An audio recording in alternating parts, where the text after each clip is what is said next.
Really quickly, oh shoot, okay.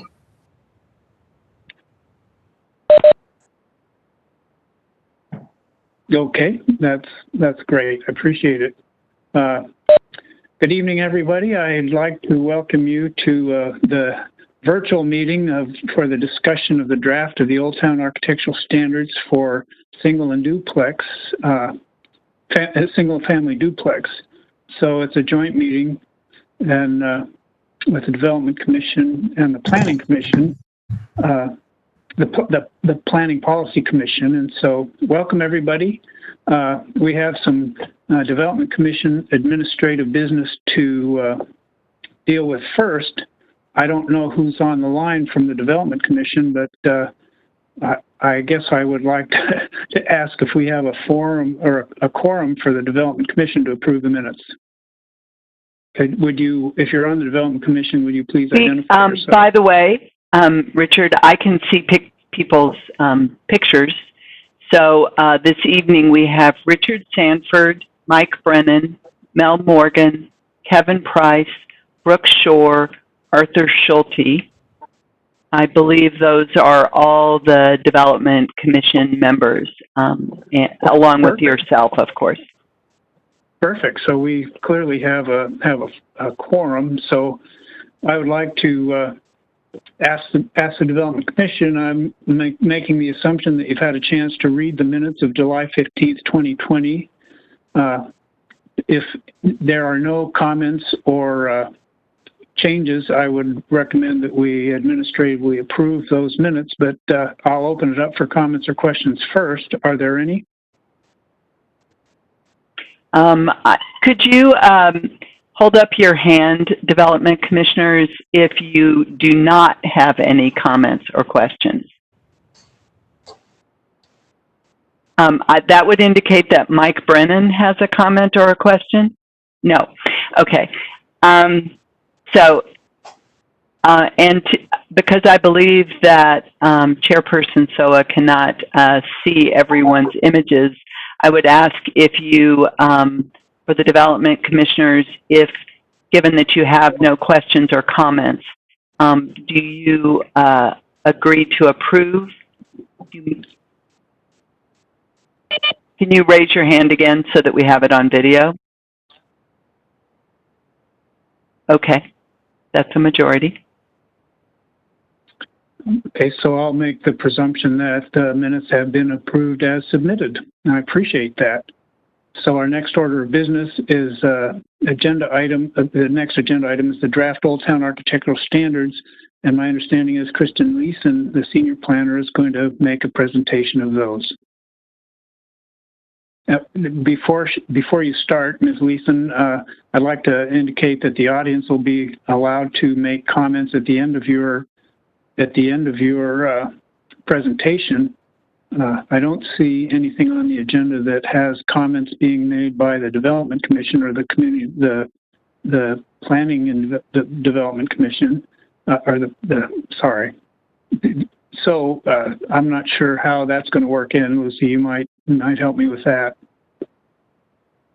I believe that this will follow a fairly standard format where Kristen will make her presentation. If you have some questions, if the Planning Policy Commission or Development Commissioners would like to ask questions for clarification, then you could maybe open it up to the public and then follow that by commissioner comments. Chairperson Soa, let me know how I can support you in identifying commissioners. I don't know if you can see the presentation or their hands being raised. Yeah, unfortunately, I can't do that. I can't see anybody, and so I'll just trust you to identify the commissioners that want to speak. Have members of the public signed up already? Are there people waiting to speak? I am not sure who. I don't know whether Doug or Kristen is aware of any public who have are in attendance or who have indicated they would like to speak this evening. At the moment, I haven't received any sign-up sheet for this meeting, and looking at the participants list, I don't see any members of the public on right now.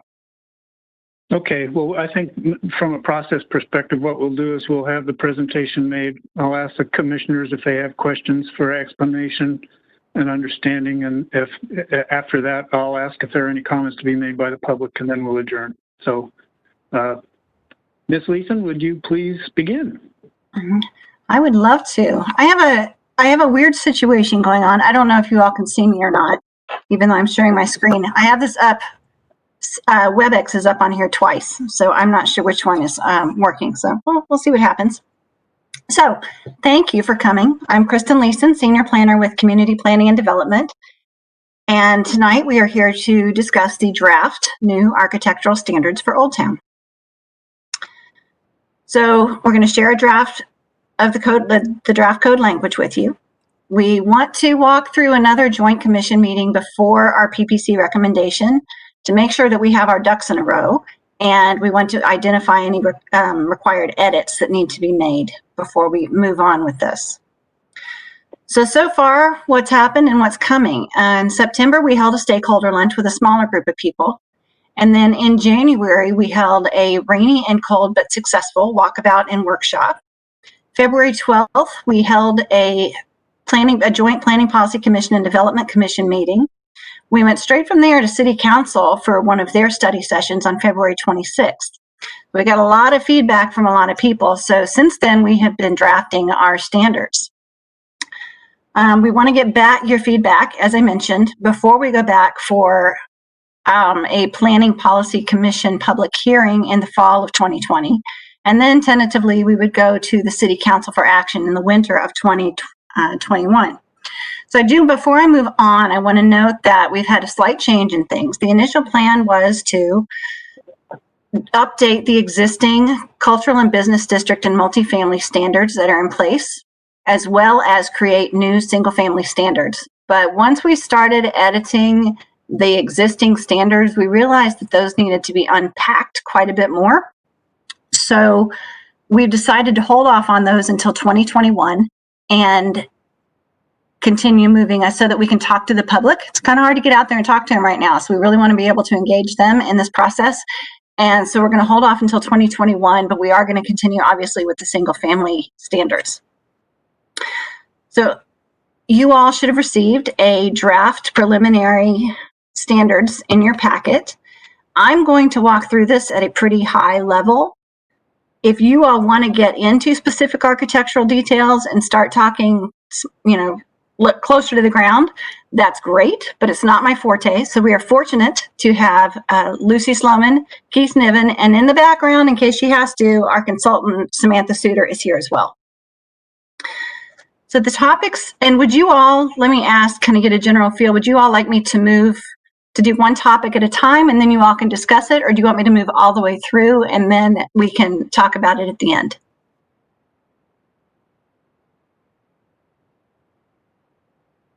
Any feedback?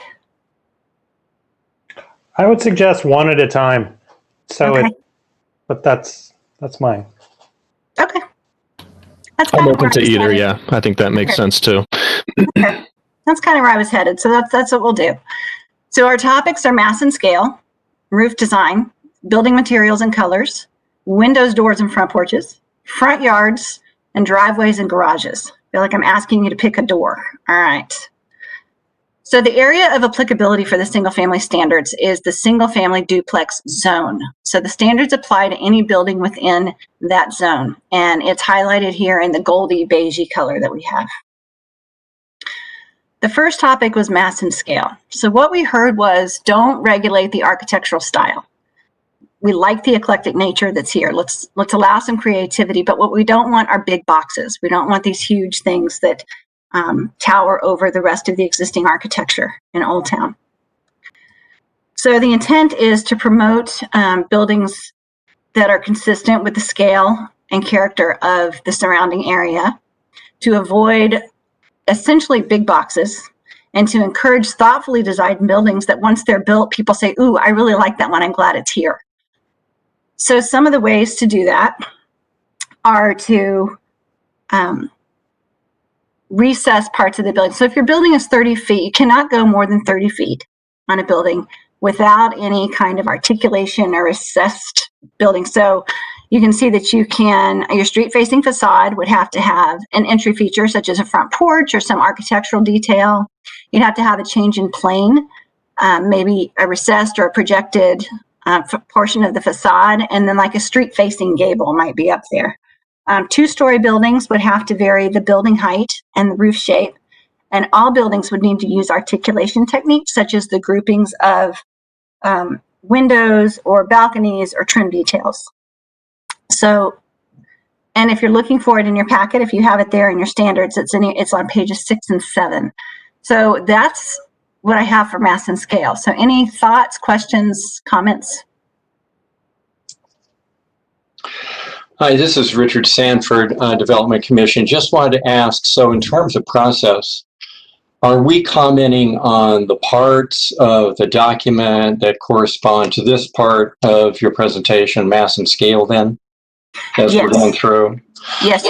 Okay, and just to clarify, do we have any constraints on our comments or scope? Is there something in particular that you want from us? You know, because I have, for example, comments throughout the document, and they're on various content issues. Do you want just those addressed by each of us as we're going through that part of the manuscript? Yes, and keep in mind, I think Development Commission serves huge benefits to bring this to you, but we need to make sure that it's implementable, and we need you to help us make sure that when you all are looking at something that might come to, although you don't look at single family that often, but if you were, make sure that it's implementable for you all. Is this something that we could really look at and regulate? We are still looking at it. It's a draft. So if you see any smaller things like grammatical or typos, that kind of thing, we don't need that. But we need to know that it makes sense. Okay, so should we go each with our comments in order, referring to each of these, go one by one? I guess this is a question for the chairman.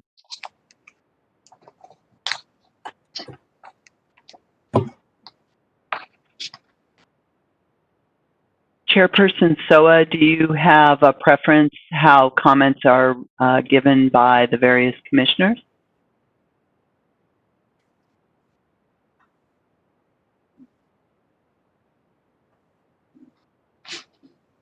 Okay. I can't see, Doug Yormick, can you see if Richard Soa, the chairperson, is still on the call? He's still on the call. He's muted right now, and I'm trying to unmute him, and the computer is not allowing me to do it. Okay. So in the interim, I'm going to suggest that maybe we get one comment from each commissioner and just keep continuing going round robin until all the both DC and PPC commissioners who wish to comment have had an opportunity.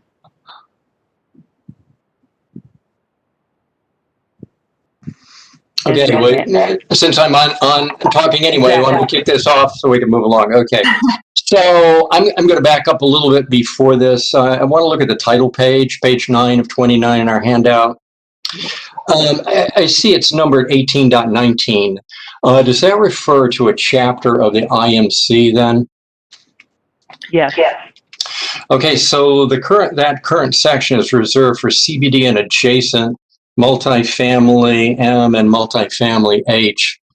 Right, so this is single family duplex, is that right? Yes.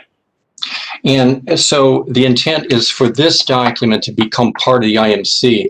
And I guess I'm trying to get in mind where this is in hierarchy of the documents. For example, the Central Issaquah Development Design Guidelines are part of the SIDS, an external document from the IMC that's only included by reference.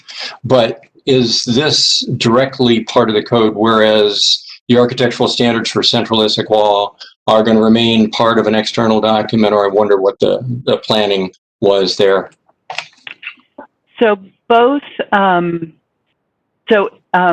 IMC 1819 contains Old Town in 1819, Central Issaquah in 1819A, Issaquah Highlands in 1819B, and Tallis in 1819C. So in many ways, it functions as sub-areas. And so this is an expansion of the regulation for Old Town to go beyond just multifamily and commercial to include single family. Whether it is a separate document or will be incorporated into code publishing, I'm not sure we know that at this time. But I think it will be as effective as adopted as any of those other sections are. Okay, thanks. That answers it. I was just wondering about the numbering of that section. That's my question. Anyone else? Mel raised his hand, so. Yeah, this is Mel, and I'll jump in. And thanks for setting up the meeting and all the work, Kristen, that your team has been putting in on this. So in reading the preamble to this and then watching the city council meeting with a discussion, as you put it, I think they wanted a light hand in terms of restrictiveness of what these standards would be. So some of my questions would sort of address that in hopefully not too much detail, but want to be careful about language. And in this section for 1.2 and 1.3, at the first paragraph of 1.2 says specific strategies include, and then 1.3 says appropriate scaling elements include. And to me, that sounds like it could be interpreted as the 4 items listed under 1.2 are the only things that could be used. And so I'm wondering, would it be better to say specific strategies may include on both of those bullet points if we assume that there are other things that could meet that?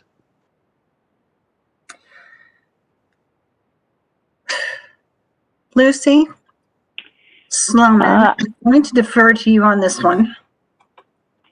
So, Mel, that's a topic that we've been discussing quite a bit as staff. And I think Kristen mentioned this, but I think it's worth discussing that while you all, the commissioners and the public are reviewing this document, simultaneously staff are doing the same thing. And one of the big topics was the exact phrases throughout the document that you're identifying. I think our feeling is that these phrases, and I think this is an important point to discuss, from staff's perspective, these phrases are too vague because they both leave an infinite number and may not capture the intent. Now, we did receive a comment from the public that there was not enough flexibility. So I think the question that would be wonderful to hear from the commissioners, and I would encourage all of you to discuss this now if you have input, is we think it's important. We're not necessarily trying to remove all flexibility. And I know the Development Commission has opinions on that from the design manual. At the same time, we think it's very important that the public, the property owners, their consultants, such as their architect, as well as staff, have some predictability about which elements will achieve this. And so I think we would love to hear from the commissioners your thoughts about predictability versus flexibility. I guess from my perspective, again, listening to what the council members were saying and the impression I got in terms of how restrictive they wanted it to be, my feeling would be more of may include instead of shall include, with the provision that it, I guess, gives, I have a lot of faith in the city staff to say, we don't think that actually reduces the mass of the building, what you're proposing. Here are some other things that could do it. So I would be, I think, a little more open to being less restrictive. Just my thought. And I Mel, would if I can, encourage oh. any other, oh, I'm sorry, Keith, go ahead. Oh, I was just going to say, Mel, or Commissioner Morgan, my apologies. Keith Niven, Director of Community Planning and Development. There's a quandary here in my mind. You know, one is that flexibility that I think you're kind of striving to find, and staff's staff's ability to get those things when it's not prescribed in code. I think where Lucy and I kind of were leaning was, rather than just give a list that say strategies include, it might be strategies include, but you have to pick at least two, right? So that there's maybe treating it more almost like a menu of choices, but being it explicit so that staff aren't arguing with applicants on whether something that's not mentioned meets the intent or not. That was I think where we, we're going through a lot of litigation right now over ambiguity in code, and I think we're looking at regulating less things, but being clear on what the expectation is so that not only us, but the community have certainty on what's going to come out of this. So for whatever that's worth, that's what I wanted to put on the table. And the only thing that I would add to that explanation is, we do think it's important to be clear. Are you supposed to do all the things on the list? If you do, to Keith's point, if you do one of the things on the list, so that it that a user, whether staff or the public, would understand.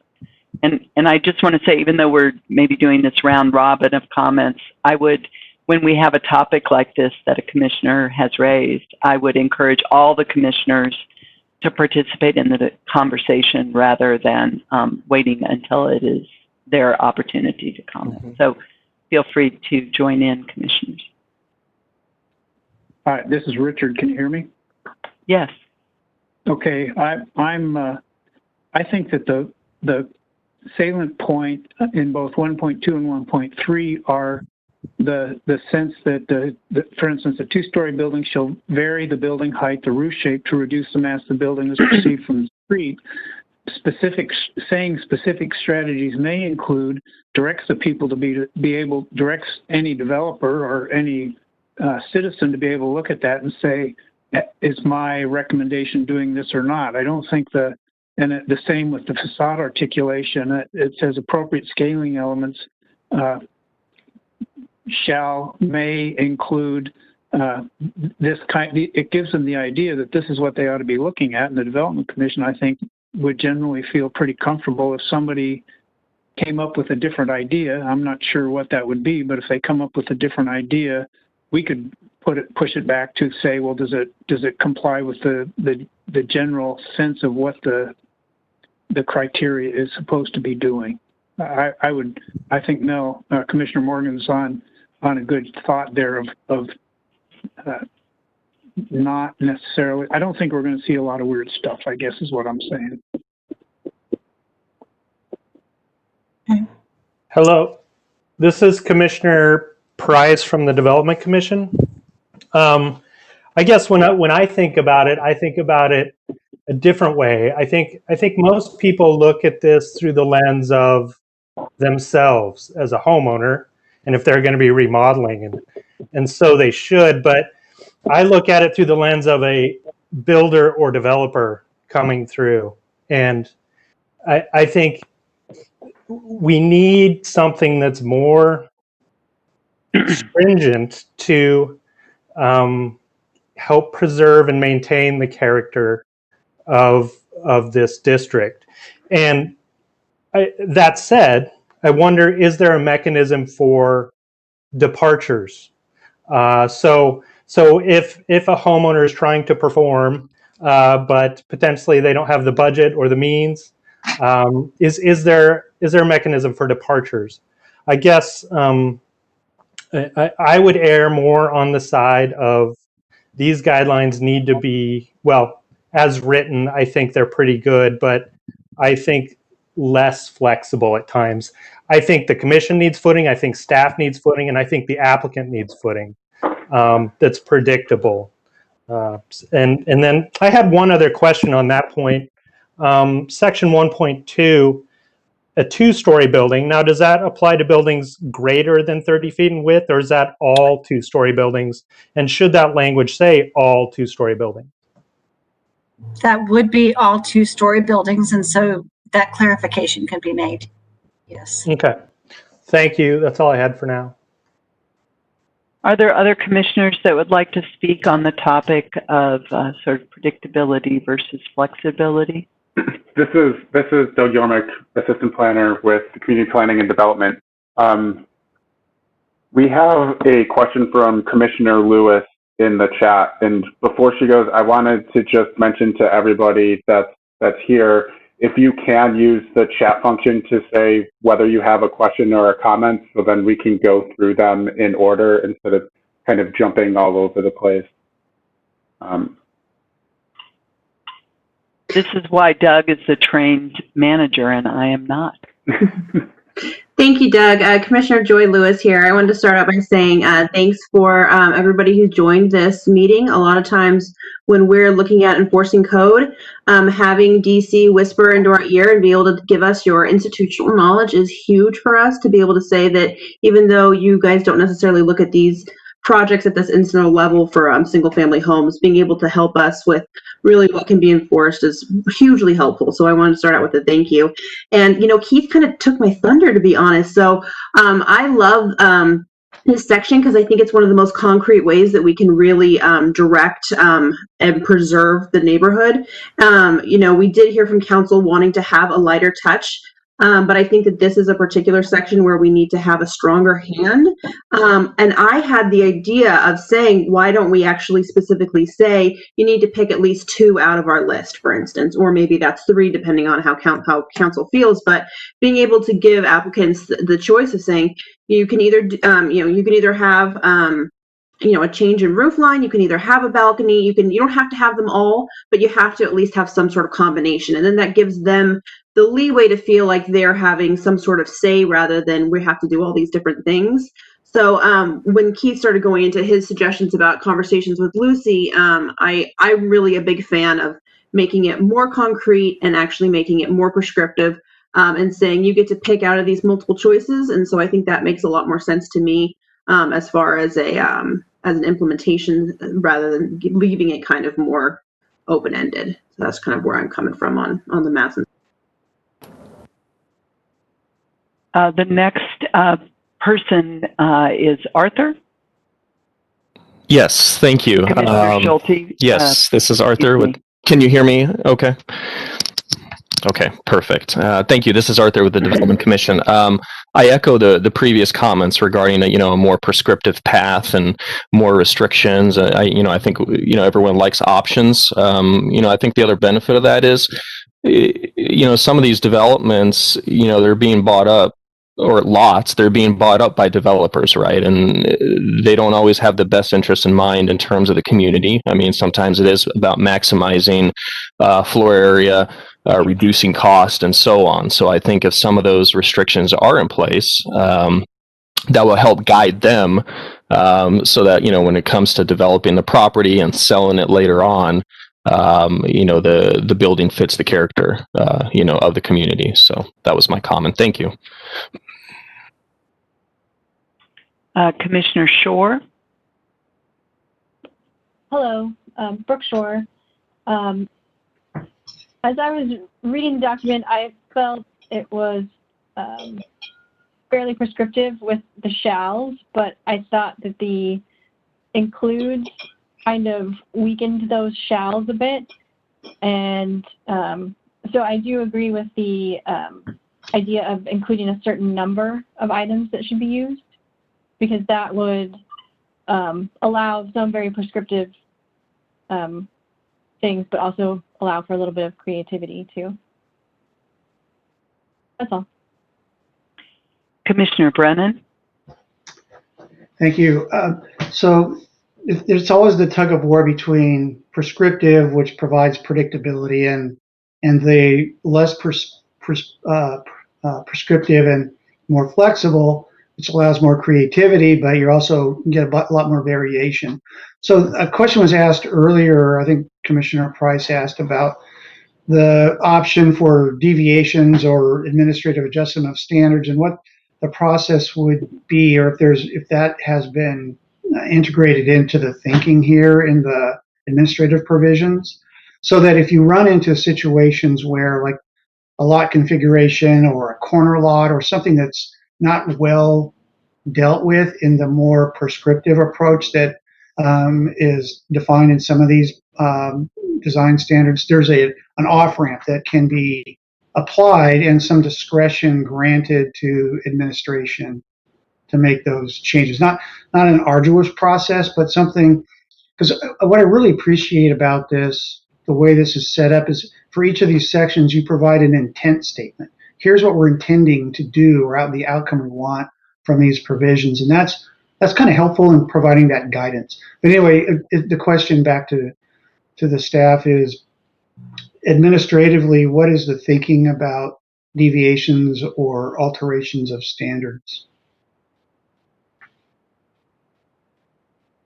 So as Keith Niven, Director of Community Planning and Development, so as Lucy and Kristen mentioned earlier, we're reviewing this concurrently with you guys. So I'll be candid, Commissioner Brennan and Commissioner Price, we had not thought about departures, at least I had not. If ultimately we land with a more menu type but prescriptive, clearly prescripted set of regulations, I like the idea for departures. And I think we would have to figure out how to incorporate that so everything is not a departure. But and you know, in the development agreement for Issaquah Highlands that we had once upon a time, there was a certain amount of quirks that were allowed to kind of help with that creativity, and that's kind of what came to mind when Commissioner Price brought up departures. So I think it's definitely something that probably wants to have some legs, depending on how the rest of the conversation about the manual goes. I will, though, just point out that Central Issaquah Design Manual does not allow any departures. So we have a couple of different poles that we're operating between, and I'm not saying that establishes or removes the ability to do it. I'm just making sure that the planning policy commissioners who may not be familiar or as familiar as the development commissioners are with the way that particular document was decided. I can't raise my hand, but this is Richard again. I think that the 1.2 and 1.3, as far as the standard, are really defining an end result. Like it's writing a specification that says this is what we want, and we don't. I don't know that we need to limit. I guess my sense is we don't need to limit the creativity of the people that may be able to come up with something. I think we've given them good ideas. I think that the document does give them some good ideas. I guess I'm not too keen on the idea of saying you have to pick 2 or 3 or 1 or whatever it is, but just say, here's the end result. Here's what our expectation is. Here's some ways that you can redeem that obligation. Show us what you got. We might be surprised. They might come up with something really terrific. So one thing I would, one way I might describe that for the commissioners to consider is the way staff, the terminology staff use is performance standards versus prescriptive standards. And I believe what Chairperson Soa may be describing are performance standards in which you describe the expected performance and not necessarily the methodology for achieving it. Prescriptive standards are, as their name, prescribing how you achieve that. It must be 5. It must be this, this, or this. And they each have their advantages and disadvantages. And I'm appreciating hearing the distinctions. I'm just acknowledging that we use both tools in the city. Commissioner Schulte? You're muted, Commissioner Schulte. Already mentioned my previous comment. Thank you, Lucy. Oh, That was earlier. I said question, great. but it was going to be comment. Sorry. And then Commissioner Voss. Jason Voice here with the Planning Policy Commission.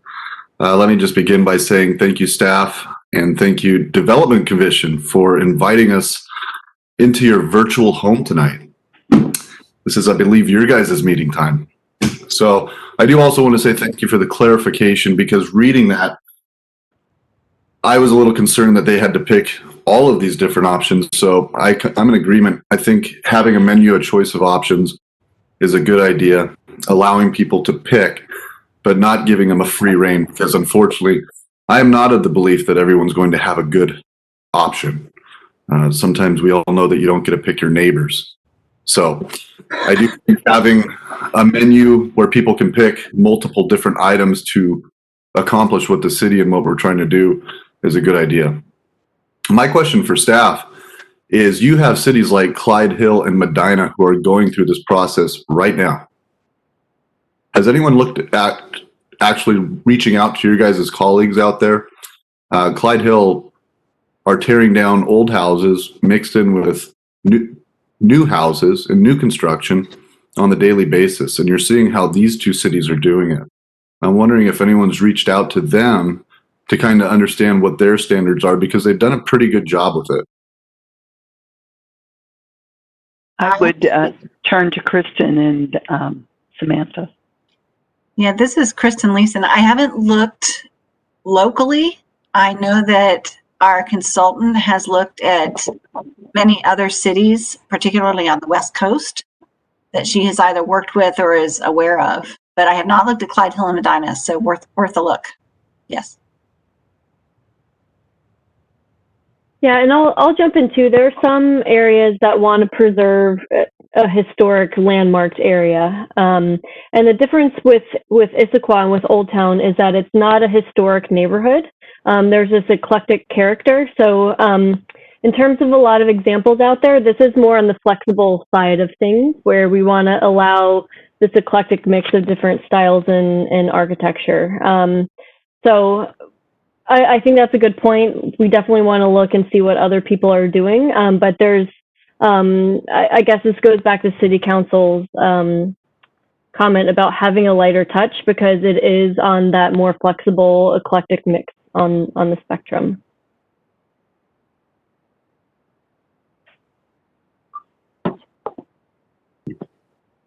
That was the last person who indicated a comment on this topic. Okay, so if there are no others, I will move on. Well, that was the last one on Commissioner Soa's or Commissioner Sanford's list. I don't know if other commissioners, if they could indicate in the chat if there are any other topics related to mass and scale.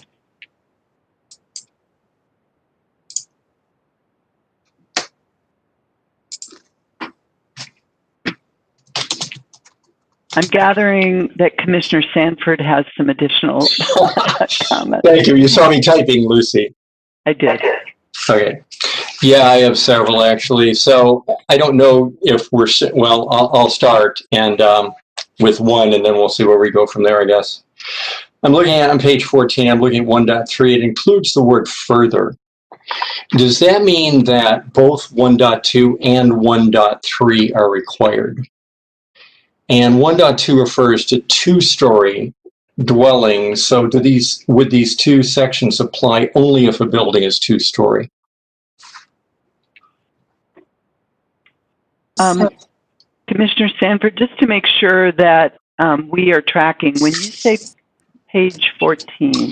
Correct. Sorry, page 14 of 29 in the handout. And I guess I can't even read the document page number that would be. I guess it's page 6 in the document, page 14 of 29 in the handout. And what I'm referring to there is 1.2 and 1.3.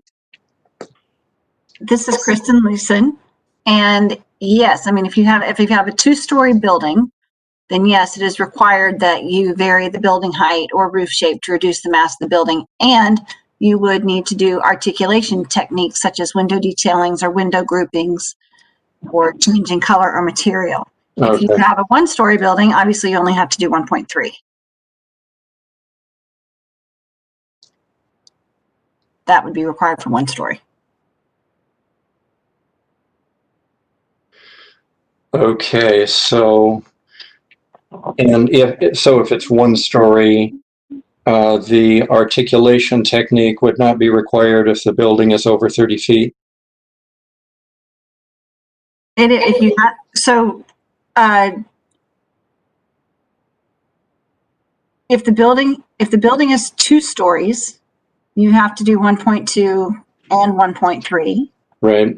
If the building is 1 story, you just do 1.3. Unless it's longer than 30 feet long. And then 1.1 would come in whether it was 2-story or 1-story. Okay, and I guess my comment was I just didn't quite understand what was going on there, so maybe some wording could clarify that a bit.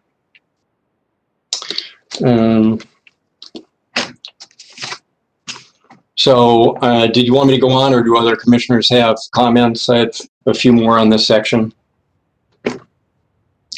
Keep going. It appears that Commissioner Price has a comment. Hi, yeah, I had one more comment. I was a little confused about, well, it's a comment and a question. The 30 feet thing, so that applies to width. Does that apply to the length of a building?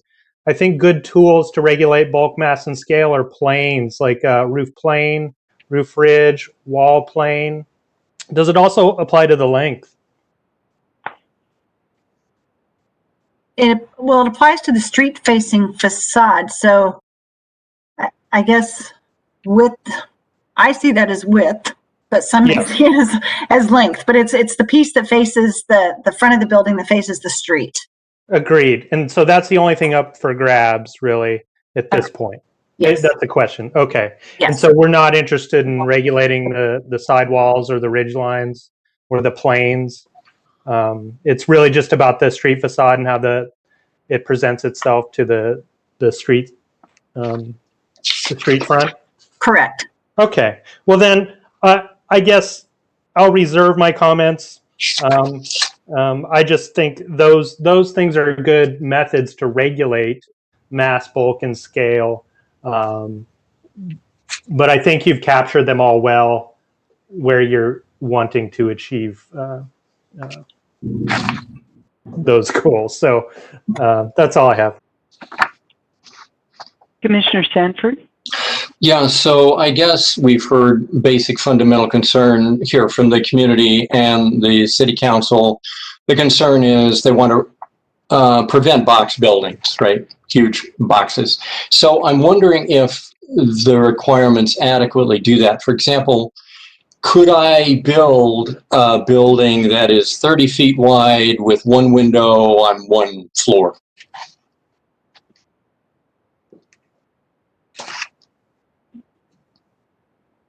In other words, a lot of these articulation and mass reduction standards only kick in at over 30 feet.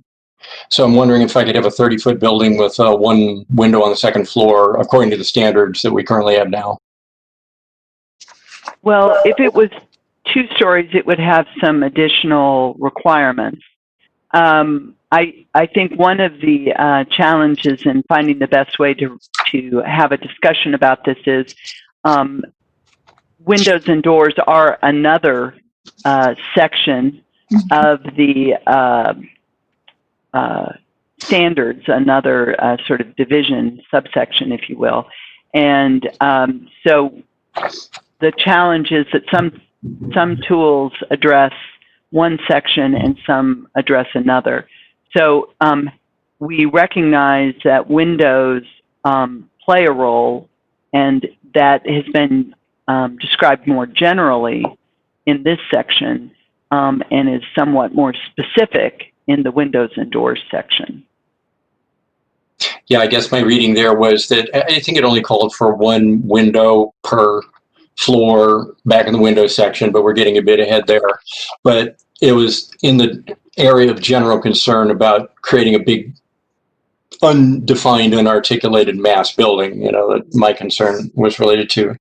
I was wondering if is there an overall FAR limit in the code that applies to a single family house? In other words, these standards are getting at a lot of that concern regarding enormous mass buildings, but I wonder, could a property owner buy a lot and essentially fill it up with a one-story building with no yard or anything else around it?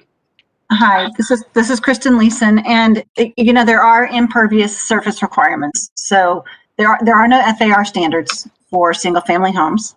There are impervious surface requirements, though. So the impervious surface in this area is 50% is what they can do. So you can't fill up an entire lot with a one-story single-family home. And the impervious surface would include the building, driveways, walkways, terraces, anything that would impede the absorption of rainfall is considered impervious surface. So it's not even that you could fill up half the lot with a home unless you eliminated all other surfaces. Okay, great. Thank you. And I guess my only other comment in this section is pages 15 and 17.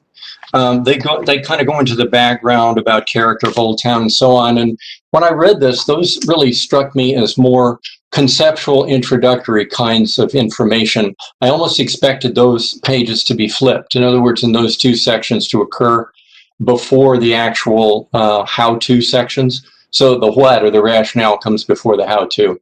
Just a comment. Yeah, I think that's all I have. Thank you, Commissioner Sanford. Does anyone have any additional comments on mass and scale?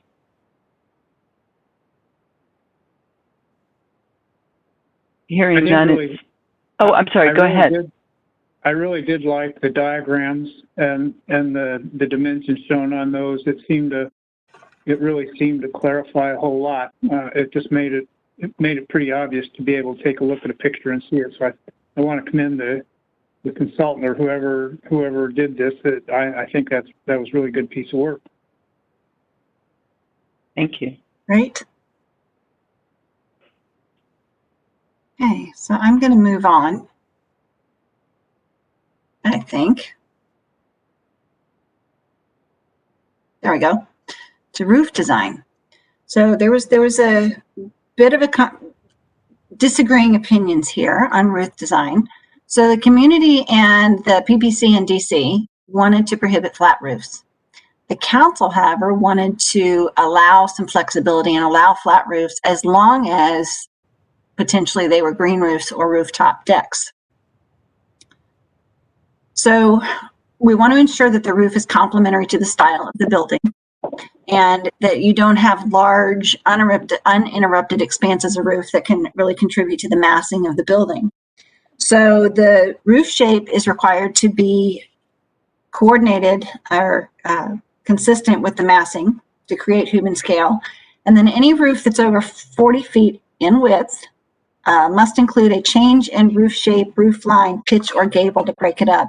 And then flat roofs, we're proposing to allow flat roofs, but at least 50% of the flat roof should be either for a green roof or a rooftop deck that can be used sort of as an open space. So, okay, that was quick, but that's roof design. So any comments there?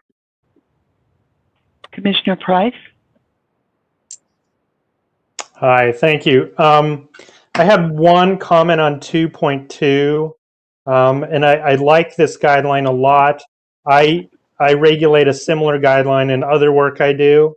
And the one thing that I can always fall back on is the word plane. In it you can break up a roof many different ways, but if that plane left to right, horizontal plane, is not somehow articulated, broken up, altered, deviated, then it doesn't meet the guidelines. So that's a suggestion from me to add the word plane if you want. Part two of that is I would be in favor of flat roofs if they provide amenity space or ecologic function, which I think is what we're saying. Is it an activated deck, terrace, or is it a green roof? And then if those make their way into this, then those two have a limit on their size. That's all I have. Thank you. Commissioner Lewis? Commissioner Joy Lewis, I had a question, but first I wanted to mention kind of a concern I had about the flat roofs. When we had spoken about this in our previous meeting before the work session the council did, we had talked about wanting the availability for homeowners to be able to have more efficient homes, such as with solar paneling. The concern with, like, for instance, allowing for green roofs is maintaining them, right? So you can put in a green roof and have it fail, have a homeowner that decides to not maintain it in a way that then you have a blight effectively. So wanting to say, yes, we're going to give this variance to be able to have very specific types of flat roofs, I'm a proponent for, but I worry about how we make sure that a home that maybe then is not being maintained can then flip and become the opposite. And then as far as like doing like a rooftop deck, I mean, I feel like that's like the Cali party girl in us. Everybody loves the idea of a rooftop deck. But I come at it from my, from sitting on the UVDC. And really, we talked a lot about how we wanted to encourage community. And there seems to be these discussions about encouraging people to be able to really engage with their neighbors in a way and bringing them in the front of their home, right? That's why we have different regulations from the alley versus the front facing side of the home. How do we want people at a street level being able to come out? And I feel like rooftop decks don't necessarily encourage that the same way that maybe a front porch does. So I'm a little more cautious about that variance for a flat roof that I wanted to mention, because when we think about Old Town and creating and really protecting this community, that's where I kind of would start to have a little bit of a concern. So I wanted to mention the differences between those two. Thank you. Commissioner Morgan? Thank you, Lucy. I'm going to throw in one quick just comment before a question. And this would be on 2.1 and 2.2. There are possible strategies include, and then on 2.2, it's appropriate strategies include. And I guess that would just get back to that question of, is it may or shall, and then difference between possible and appropriate, and something I'm sure you'll work out. My question, I've got a few questions, but I'll just do one at a time here. On the 2.2, if I have this right, no, I'm sorry, on 2.4 on the flat roofs, exceptions to the standard shall be made for green roofs and rooftop decks.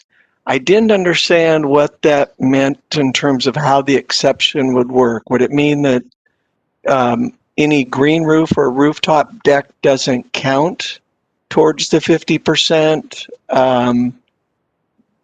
Anyway, so if you could explain how you think that would work and if that needs to be more defined. Thank you.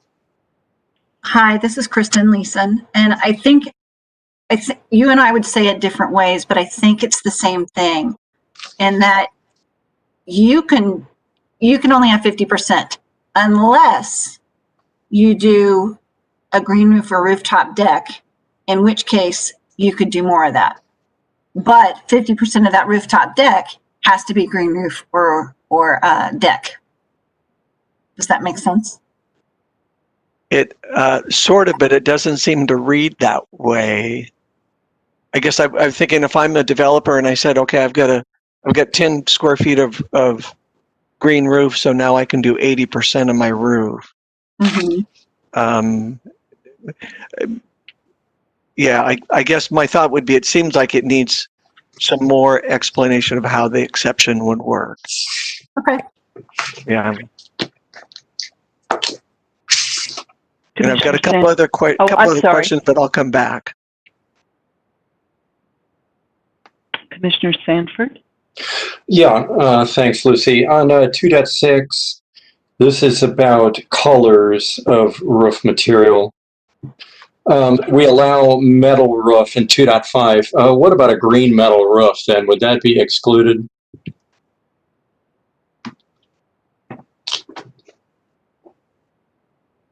I'm just asking because I see lots of green metal roofs that, you know, are pretty attractive, seem to suit the general context. So.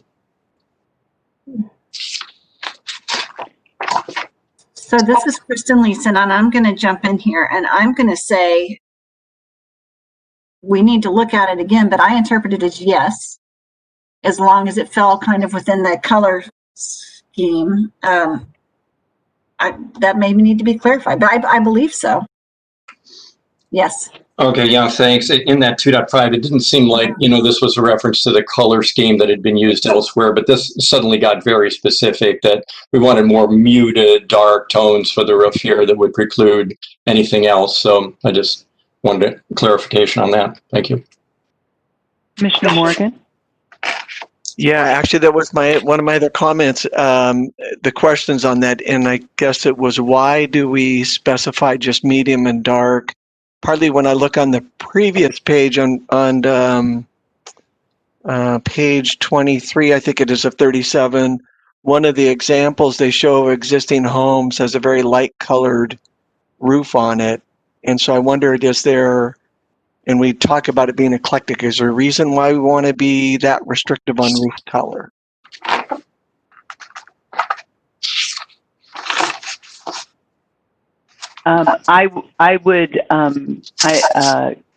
Kristen or Sam may have some specific thoughts about this. I would add that in general, the lighter colors, maybe not the example, and thank you for pointing that out. There are sometimes used very light colors, which tend to be more reflective. And I think that there was a desire to have that blend, the roof blend in with the overall building. And given that, I think that desire, that may have led to it. I don't know if there is a limit to what would be considered medium, for instance. It's a good point that we need to clarify.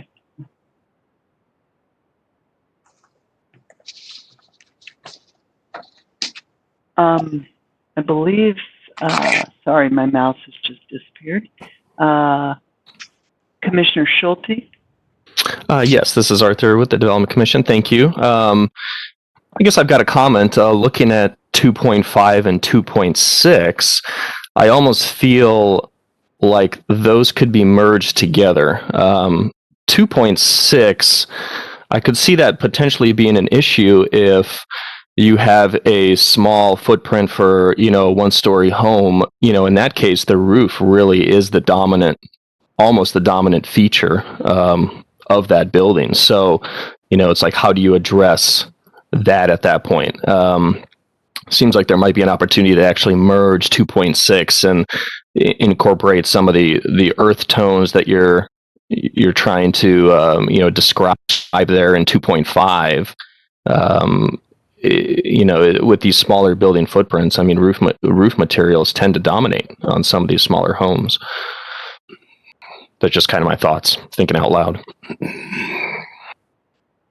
Commissioner Morgan? Yeah, I'd have, thank you, Lucy. I had a comment on 2.2, or sort of a question comment. The roof surface visible shall not extend 40 feet without a change in shape and pitch and so forth. And I wondered why the previous section on mass and scale came into play when we went beyond 30 feet. And so I'm wondering, why would we allow a roof to go up to 40 feet without change in pitch and scale? Would 30 feet be more appropriate for requiring some kind of break and so forth. And a related question to that is, visible from the street, does it only mean the roof line that is parallel to the street, or does it also mean if I can see the roof that goes back into the lot beyond that distance, does that count too? So this is Kristen Leeson, and our consultant Sam Suter and I had a long discussion about this today, and she still just explains it better than I do. So I'm going to defer to Sam really quickly.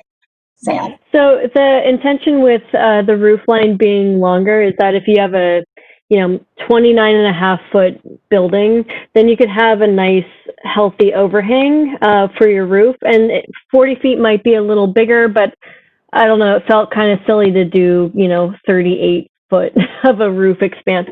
That was the intention, though, that for those smaller module houses, similar to some of those more traditional mid-century homes with the pyramid roof or something, that you could still do something similar to that without having to have an elaborate roof design. But I'm open to your thoughts on if that makes sense or not. No, thank you. That makes a lot of sense with the overhang included too. So I appreciate that. And then the other question about the depth, does the depth on the lot count as well, or is it just the parallel to the street? Yeah, I think, Kristen, correct me if I'm wrong, but I think the way we've been talking about it is people have, what we heard from the community is that they cared more about how it looks from the street. So in the spirit of trying to be a little more flexible, we were thinking more about visible from the street would be any of those street-facing roof pitches would have to comply. But if you're going deeper into the lot or parallel to the lot or anything behind that, it wouldn't have to follow those standards. Commissioner Sanford? Thanks, Lucy. Richard Sanford. On 2.5b, maybe that's perfectly fine with the other commissioners, but it occurred to me, do we want to encourage wood shake unless we qualify it with something like pressure treated or fire retardant? My thought was that it could still be permitted, but not necessarily highlighted in the list. And the concern there is flammability. I know this was a big issue in California recently. I would, and I don't know if our consultant Sam can answer this, or one of our two architects who serve on the commission. I believe that the building code restricts or has certain requirements to reduce the flammability of shakes if they're used, but I am not an expert on the building code. Okay, thanks. Yeah, I think I searched in IMC and I don't think I could find any reference in there to this, but it may exist elsewhere. That was my point. Thanks. And that's a good point to clarify, Commissioner Sanford, that the building code is an international building code with some state and city specific amendments. But the code itself would not appear in the IMC, so unfortunately, neither you nor I have access to that code, and I would have to defer to the building official to find out more.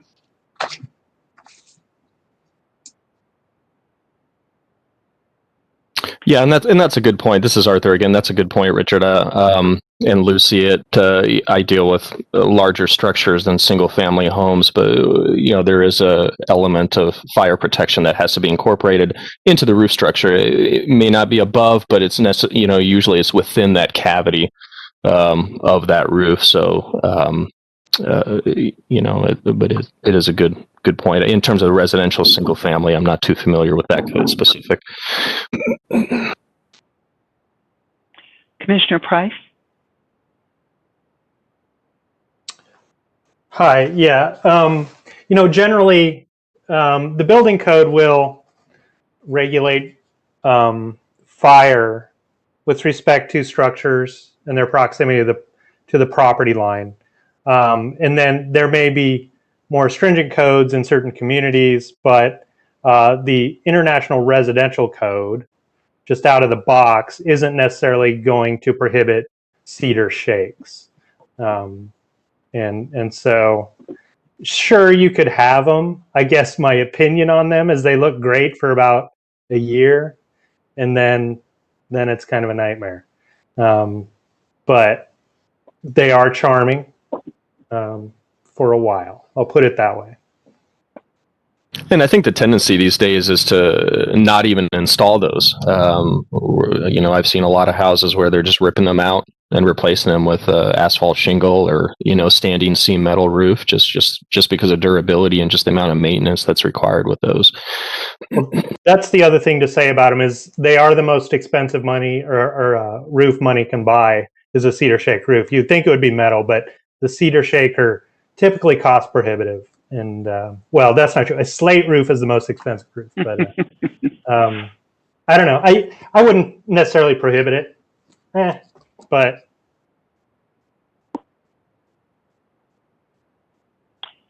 are there? I don't see any more comments indicated in the chat box. Do any commissioners have additional comments on the roof design?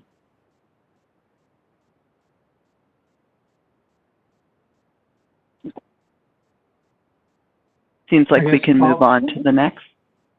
I want to bring up what Commissioner Sherman or Sanford, I'm sorry, said about that explanation of the existing roof forms of Old Town. I think that would be a really great paragraph to move up before you even start talking about the roof design. It just kind of sets the stage for what's to follow. So I think that you should consider that.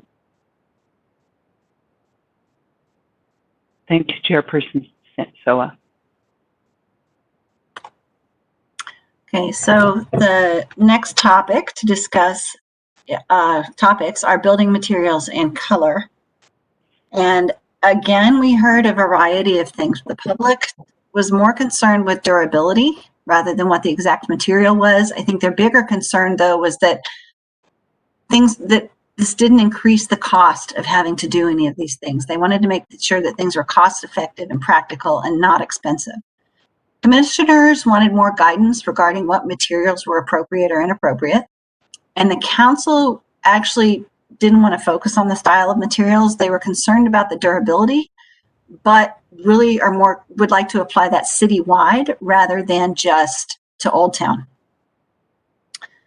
So materials need to highlight architectural features. I do that. I apologize, back and forth. Materials need to highlight architectural features and complement the massing. The street-facing facades need to use no more than 3 types of cladding materials, preferably natural materials such as siding, brick, shingles. And the colors, you can have no more than 3 colors. We did clarify, however, that the real stucco and T111 are prohibited. They will not be used. So what we're proposing to do is to use the Munsell color book for this.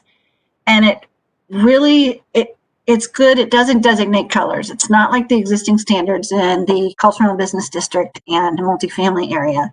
It doesn't say these are the colors that must be used. This is on trim, this one on the roof. It opens it up a little bit more. So essentially what would happen is that trim colors and accent colors are open. They can be whatever. Primary colors, though, have to fall within, if you can see on here, need to fall within below this 14 range here, right there. And if someone comes in with the color and says, no, my color would work, there is a system that is outlined in the Munsell system, a way to say, no, see here, to prove that it does or does not fit within that scale. So that's what we're proposing to do there. And it leaves it pretty open. And Sam told me not too long ago that most cities actually only allow about up to 6. So for us to allow up to 14 is pretty lenient, pretty open.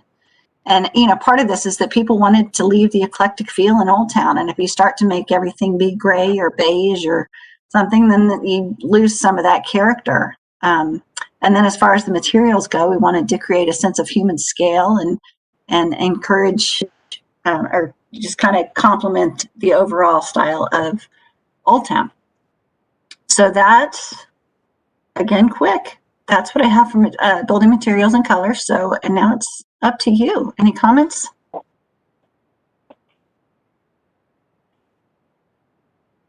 Commissioner Sanford? Great, thanks, Lucy. Let's see. 3.1 refers to the city's building materials list. I couldn't find that anywhere. I guess this is a question for staff. How would I find the building materials list? So this is Kristen. Oh, go ahead, Lucy. No, you go ahead, Kristen. Oh, I was just going to say, I don't believe we have one yet. Yeah, we couldn't find it either. Yeah, thank you. Trick question. Great. So we're gonna have to figure that one. That one's in staff review right now. Okay, great. Thanks.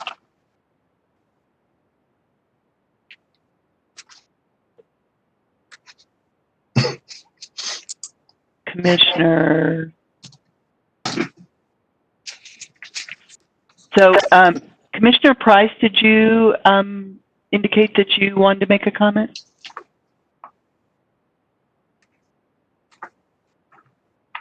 Sorry. I briefly did, but I think I answered my own question. I wanted to just make a comment that there should be some provision for accents, and it's in here.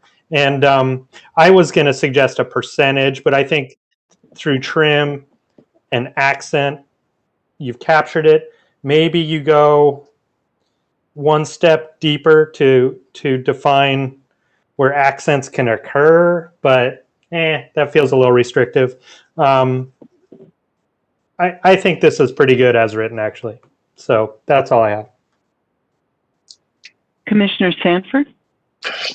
Thanks. In 3.2, it says material shall be used as scaling elements. So does that mean that more than one primary material is required?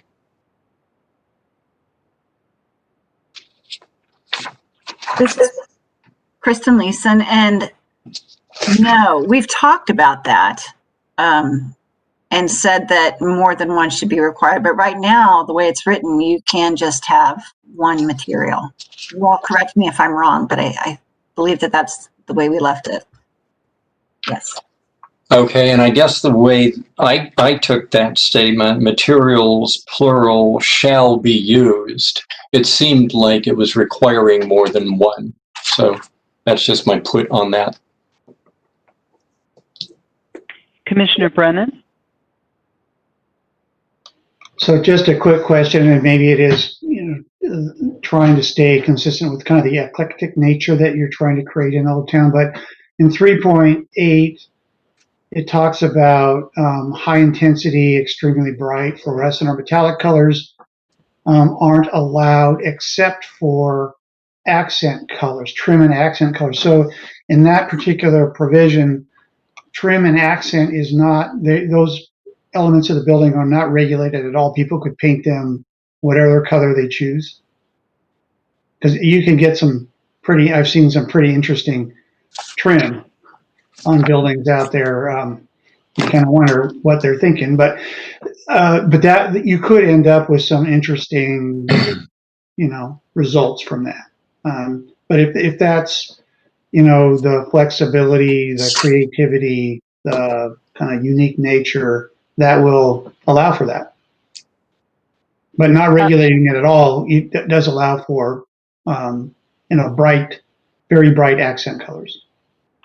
Well, and Commissioner Brennan, and I guess the question I would have for you is when we look back at 3.4, there are chimneys, foundations, pediments, columns, trims, railings, doors. And so my question to you is, should those unlimited options have a more limited list, such as front doors, as opposed to all the items on the list, which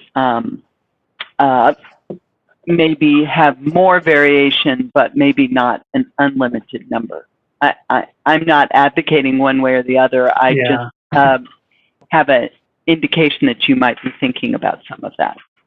Yeah, it does. It allows, there are a lot of elements that fall into that category. And then in the glossary, you also define trim, which is a little more narrowly defined around, but essentially says exterior materials applied to accentuate design elements on the facade, especially windows and doors. Still fairly broad, but focused around windows and doors. Again, I mean, what you can do, obviously, is amend it. If you end up getting things that you don't want to see happen, you can always come back and amend later. But it does open the door for quite a bit of flexibility if people choose to go there. Most people won't, but you might get one person in the neighborhood that wants to make a statement. So, Commissioner Schulte? Yes, thank you, Lucy.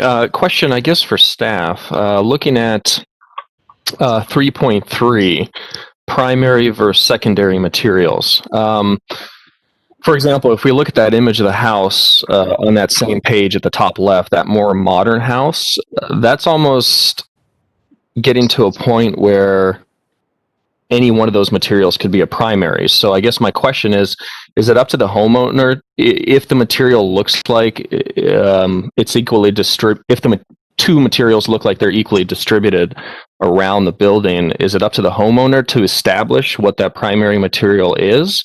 And if and when they do that, does the city have the authority to come back and require them to reduce the secondary material square footage? Does that make sense? It's kind of that gray area. What is defined as the primary material on a building that could be any material?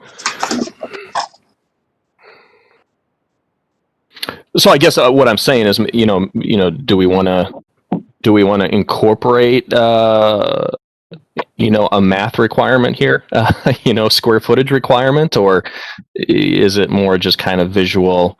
Hey, this looks like the more dominant primary material, and that's what we're going to classify it as. So this is Kristen Leeson, and I would note that you mentioned, which one's the most dominant material on the building, but this really only applies to the facade, to the street-facing facade. Okay, so it's okay. Right. So it's just the street-facing facade, and Lucy could correct me if I'm wrong, but I think that would be easy enough to measure when you're looking at square footage on the facade. Okay. And Kristen, correct me if I'm wrong. Is there some place that establishes it as being more than 50%? Am I confusing calculations? I see that it's not here in this section. I didn't know if there was a definition further back. We talked about that during staff review, Lucy. Okay. Is getting, because I think Commissioner Schulte is bringing up the good point. It should not be subjective or discretionary what the primary material is. And so I think we suggested more than 50% or the majority of the facade material to get to that space.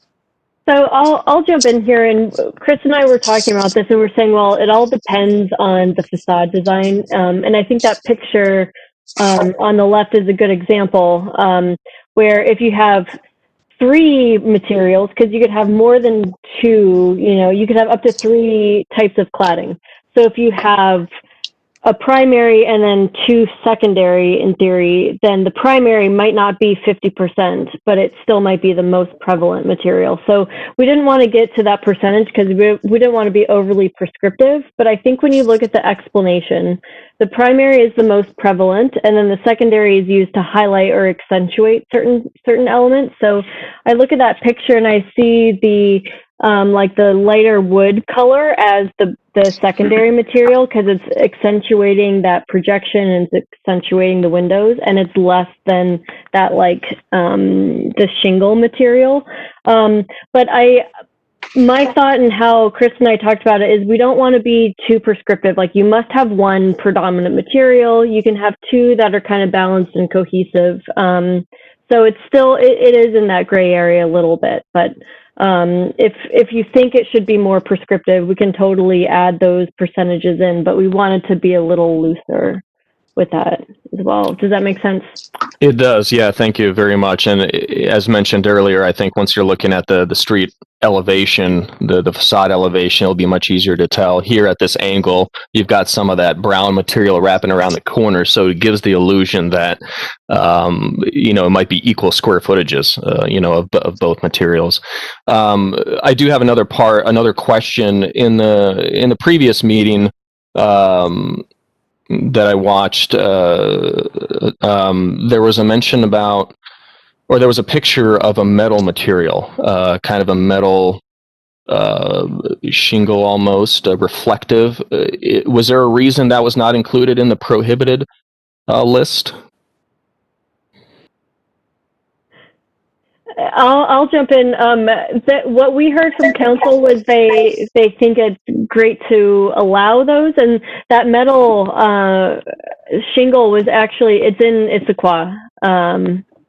Yeah. And so okay. we grabbed that as an example and said, is this too much? Because we were trying to find where to draw that line, and they said, we don't think this is going to become a material that a lot of people use, but we don't know if we necessarily want to draw the line there. Okay. Yeah, fair enough. I think that makes sense. I don't think it's a commonly used material, but yeah, just curious. Thank you. Commissioner Boyce, and my apologies for mispronouncing your last name last time. Thank you. Staff Sloman, come on. So I'm going to echo Commissioner Brennan's point as far as the accent materials and the accent trim colors not being included in the color count. That terrifies me. I'm thinking of columns, I'm thinking of trim, I'm thinking of wraps around windows, and to think that could be not included in the color count as far as tell me if I'm wrong, that's actually not on the chroma scale. That's allowed to have those hyper bright colors. Yeah, so I'm envisioning columns that are neon green with a porch that has their foundational wainscot running around that could be, just neon yellow. I know most people wouldn't do that, but again, you never know. You never know. Somebody, like to Mr. Brennan's point, might just want to make a statement. Yeah, so where we have talked about, I think people definitely didn't want to regulate the color of the doors. They're like, if you want to paint your door lime green, go ahead and do it. And then we were looking at some beautiful craftsman homes with a lot of, architectural detail with different colors. And we're like, we don't want to limit that. So I think you found a weakness in how we've defined it. And I think, in my opinion, it would be consistent with what we've heard so far to not limit the brightness for doors, but possibly limit for these other accent colors. And I don't think that would be inconsistent with what we've heard, and it would prevent that worst case scenario that you pointed out, because I don't think people would want to see a multicolor column porch or something like that. But right now, how it's written, it would be possible to do that, and I think that's a weakness in how it's written. So that's a solid point. Excellent. Thank you. Yeah, I think doors, I don't think really anybody has a problem with, I believe there were a couple pictures with some beautiful doors, but like I said, the idea of columns and stuff being those colors would be terrifying. So thank you. Commissioner Morgan? And Jason had the exact same comments that I was going to have about that. And I would wonder about 3.7B. Perhaps there should be a limit on number of accent or trim colors so that we wouldn't run into 5 different colors being used on windows, on roofline trim, on railings, and so forth. So, thank you. Commissioner Sanford? Thanks, Lucy. Commissioner Schulte stole my question on the metal shake or steel building or whatever that was in the presentation before the, I think, City Council. But on 3.6, my understanding is we do want to include that or allow it if it if a builder chose to do a metal or steel shake house. So the way I read 3.6 would preclude that. I don't see it as either a natural looking material or one that's commonly used downtown.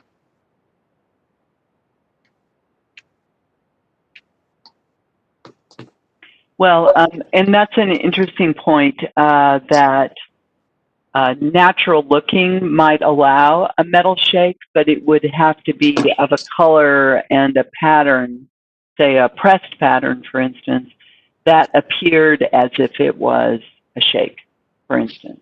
I see. Okay, so I may have the wrong house in mind. No, you have the right house in mind. I'm not disagreeing with what you're saying. I'm just saying that it wouldn't preclude metal being used, but it wouldn't be metal that appeared as metal. It would be metal that was simulating, say, horizontal siding or shakes or other natural materials. Okay, yeah, and I wish I could remember exactly where this example occurred. I thought it was in the meeting with City Council, but there was a rectilinear, a box house that looked clearly like chrome almost, you know, and I guess on closer inspection it had some variation that made it appear more natural or wood-like. No, I'm in fact agreeing with you, Commissioner Sanford. I know the house. It does appear to be made of metal shingles, not metal shingles trying to appear as wood shingles. Okay. And I believe that the way this is now written was to preclude the metal shingles that appear as aluminum or metal, but would allow metal shingles that appear that simulate wood shingles. I'm sorry if I'm confused. Okay, so the example in the meeting then would not be something that we would want to encourage in the standard. Yeah, okay, thank you. Commissioner Price?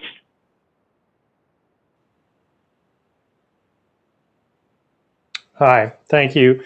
I can appreciate so far how all of these guidelines have primarily addressed the street-facing facade, but then as I read through section 3.5, it says prohibited would be stucco and T111. Is that to say that stucco and T111 couldn't return down the sides of the house and along the back of the house?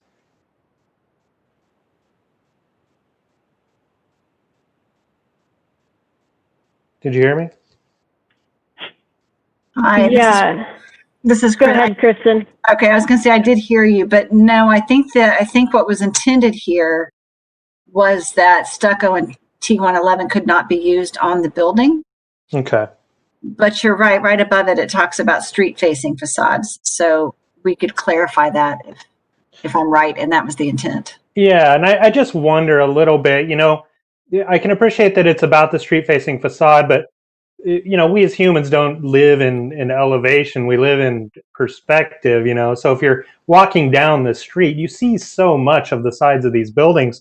So I wonder, is there a possibility to say, and that siding should return down the first third of the house, something like that. You know, the picture on the same page illustrates my point. Is it's very much about the corner of that house, and you read the siding returning down the face of the house. Now, I just go back to the builder developer mentality of satisfying the guideline, and you have shingles across the street facing facade, but then as soon as you turn the corner, it's a free for all. And so I feel like the integrity could be lost almost without some sort of language that wraps the corner.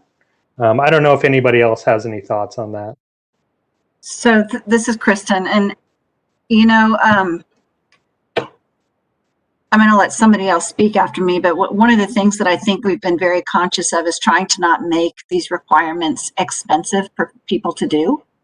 So the reason I'm going to let somebody else speak is because I don't know about the cost of these things and if that really does add on to it, but that we do want to be wary or cautious about making these requirements cost prohibitive. So now I'll leave it up to Lucy or Sam or Keith. Well, I guess what I would say is I also am probably not the best person to estimate costs. I do think that's why we have chosen not to regulate all sides of the building. But I do think Commissioner Price makes a very good point that in, for instance, the architectural standards that are used in Issaquah and Tallis, I don't think it's the first third. I think it's, you know, some number of feet, maybe 3 to 5 feet, so that as you're walking down the street, the front facade does not feel like I jokingly call lick and stick architecture, but that it has a sense of 3 dimensions and that and continuity. Even if the entire building, if those may be more expensive or more interesting materials are not used on all sides, I think that is pretty common and a good thing for us to consider. Yeah, and I agree. That's a good point. And I'm trying to look at these standards, and I think the one that really emphasizes or really says the street-facing facades is the one that limits the number. And what we were talking about is we didn't want staff to have to go through every elevation and count and get really just into the minutia of counting all these numbers. But I'm looking at 3.2, and I could see us adding something on 3.2 because it's talking about, you know, scaling elements and, you know, complementing the massing. And I think that's a good point to talk about how the massing is more than just that front facade. It's the other sides. But when we're regulating massing, we're just talking about the front facade. And I can see us then increasing the, you know, that standard a little bit because the material should continue to down the side of the building to accentuate the massing, but it's still not as you know, onerous as making someone modulate the sides of their buildings. Does that make sense? So I could see us adding something like the first third or the first, you know, 15 feet or something like that, whatever that threshold is. And I think that could be a happy balance to, you know, making sure that the building is still respecting that people see it in 3 dimensions and not just that facade, especially the materials.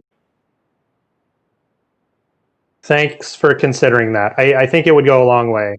And I'm probably being too cynical about the nature of people, but I just think it's worth exploring at the very least. And if you decide it's too much, and at least consider it, I think is a good idea. So thank you. Yep, thank you for that comment. It's a good one. Commissioner Sanford? Thanks, Lucy. I didn't know I even put up a chat, but I'm glad you anticipated I was going to do that. So 3.7, I can have 3 colors. So would anything keep me from having like a red, green, and yellow rainbow house as long as the chroma is under 14?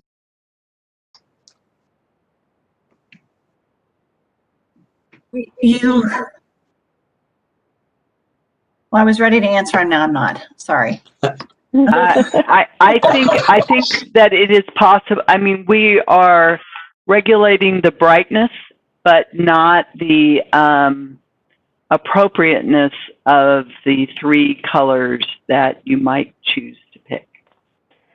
Okay. As currently written. Right. And I remember I did hear that mentioned in the city council meeting. I knew you had a good illustration of several of those houses before, and I couldn't remember either from the previous meeting or the city council meeting this side that everyone came down on. I thought in general that no one wanted to leave the door open to that experiment, but yeah, I think it's worth adding another letter under that standard saying something about, you know, you can't have just 3 horizontal color bands on the same facade. And I think, yeah, I think it would be worth adding something to just say that that's prohibited. okay. Yeah, that would be kind of parallel to the stucco and T111 comment on the other page. And it just, you know, I was just thinking maybe you could have a little picture of one down the lower right saying that, calling out that applications like that are not allowed. Because I noticed the Munsell color book is also defined in the glossary, so maybe that could be a space for it. Commissioner Boyce? Thank you. And just to bring this back, one comment to Commissioner Price, I don't think you're being cynical. Unfortunately, I know a lot of builders that they'll do something like that. They'll stucco the whole front of the house, and as soon as it turns the corner, it's just siding.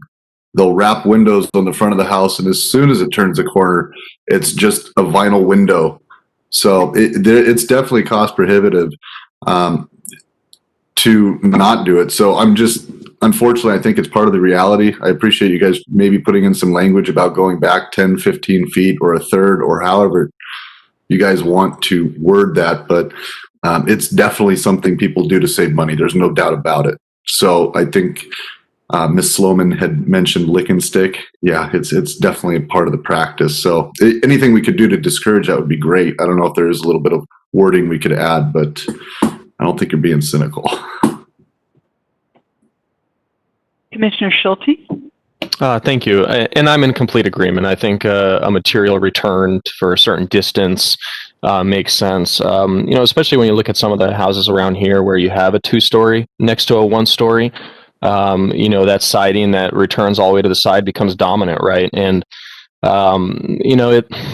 it's a balancing act, because when you're talking about material transitions, they're far easier to do, and they look far better when there is modulation on the side.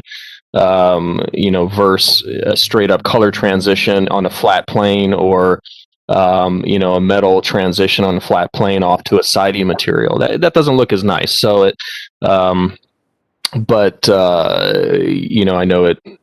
Our goal is again to focus on that street facing facade, and maybe when the owner explores the return of the material on the side, maybe they incorporate a modulation element on that facade as well to make it look better as well. But I'm just thinking in terms of areas or lots that are narrow and don't have the same size scale buildings next to them. I think it's important to keep in mind those transitions as they wrap around.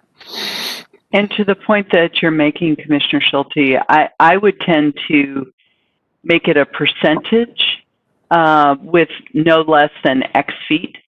Sure, yeah. Because it is an eclectic part of the city, and we have everything from what I lovingly call freestanding apartments to rather large homes. And I think using a specific number of feet could make that material on the side that out of proportion to those side facades. Mm-hmm. But I think we want to ensure that there is a certain minimum running length of the material, but start with a proportion or a percentage. Agreed. I think the percentage makes sense. Otherwise, you're traveling around and you're seeing all 10-foot return materials, right? It'll look kind of odd as you're going down the street. I believe that was the last person who indicated they had a comment on the building's materials and color. Do any commissioners have additional comments? Okay, then, moving on to windows, doors, and front porches. So it's kind of funny. We heard that we need to require a door and a window to face the street. I remember at our walkabout meeting and our workshop, it went anywhere from one window to multiple and came down to one. But we needed to allow flexibility and not be too prescriptive. So we want to encourage human-oriented design, maintain a lively, active street, and provide weather protection. Those are our intents there. We do have to have one window grouping on the front facade. Front entries must have a prominent presence and be emphasized with architectural or design details. So that's high-level summary, but I think it covers it, and it's open for discussion again. Commissioner Morgan? Thank you, Lucy. Yeah, the one window, when I read that, if I'm a developer, I might say, great, I can put in a 1 foot by 1 foot window on my front facing street facade, and I've met the requirement. I think as Commissioner Sanford brought up before, that sort of possibility, and it doesn't seem like that would, with all these other things we're talking about, making attractive street-facing things, to say we're going to have just one tiny window. Is there a possibility that there could be some minimum percentage of the facade shall be windows? This is Kristen. I think we could probably, sure, fit that in there. And, maybe it is one window, but it's a window that has a certain dimension or percentage of the facade. Yeah. Or a grouping that takes up a percentage of the facade. That'd be great. Thank you. Certainly look at that. Commissioner Lewis? Oh, I'm sorry. Go ahead. Well, no, I've got just one other quick one here. So since I've unmuted, I'll throw it in. On 4.4, talking about entries and appropriate strategies, and it mentions plants framing the door either planted or in pots. And it seems strange to me that you could say a potted plant would count as an architectural feature, given that those are things that could come and go very easily. We reached the same conclusion. Okay, thank you. Hi, Commissioner Joy Lewis here. To Commissioner Morgan's point, I like the idea of reference to a percentage of, especially for the windows, but especially when we talk about scale rather than saying feet, I think it's more appropriate to think about what percentage we want to have when you're rounding a corner of a home, and really having things suit, for instance, like what size of the windows are there in the rest of the home? If all the windows are 1 by 1, then maybe that does make more sense, So being able to allocate a percentage, I think, of that front facing, or saying that windows need to be of kind to what else is being put into the home, I think would be another way to put that. But again, defining that kind of amount, I think is appropriate in this case. Commissioner Sanford? Thanks. On 4.2, that point regards front doors, but 4.2a is talking about street-facing windows in a duplex. So I wonder if if A should actually be a subpart of 4.1. I agree. Yeah, and still related to that, I wonder, as I'm reading that, I'm wondering why it specifies for side-by-side duplexes with a window, but not duplexes in stack configuration.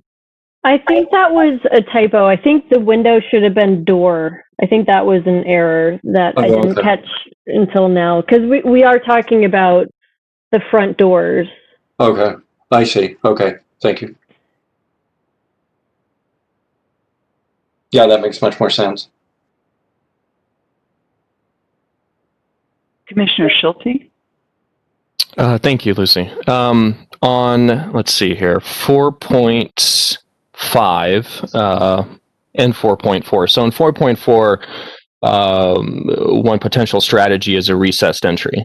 I think if you provide, it seems like to me, if you provide a recessed entry, the 4.5 may not need to apply to provide a 4 feet wide and depth weatherproof, because when you've got the entry by default, a recessed entry by default, you've got some weather protection there. So maybe some wording that still requires some kind of roof element, but maybe not as deep, as long as it's accompanied by a recessed entry. Just a comment I had.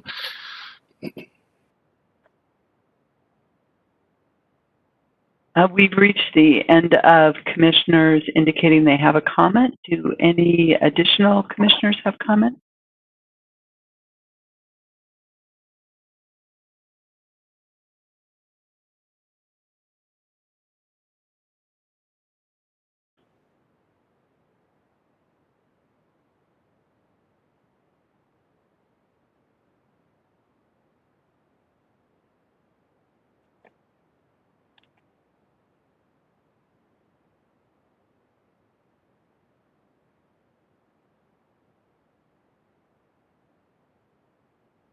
Anybody out there? Kristen is still muted. But I was having a fabulous conversation. Um, I apologize. You skipped over the front yards? Yep, I was talking about front yards. You all missed it. Sorry, 1 second. There we go. Okay. Thank you. Let me try this again. So, one of the conversations that we had with every group was looking at the existing housing that's on a street. Do you look kind of at where the average house is set back and then require all houses to fall within, certain feet of that setback? And everybody said, no, don't do that. So I just wanted to explain that first bullet. Allow for usable space, active front yards. Maybe you can play bocce ball out there. Prohibit front yards that are completely hardscape and require a walkway from the street to the front door.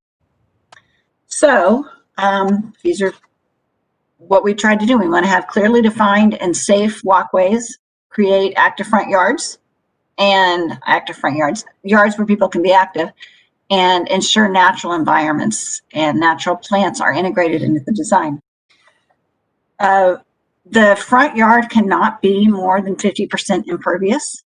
So if somebody decides to put a small basketball court or something out there, it can't be more than 50%. And any privacy fences above 4 feet must be set back away from the street. So you can't have a 6-foot fence up to your property line. It has to be set back further.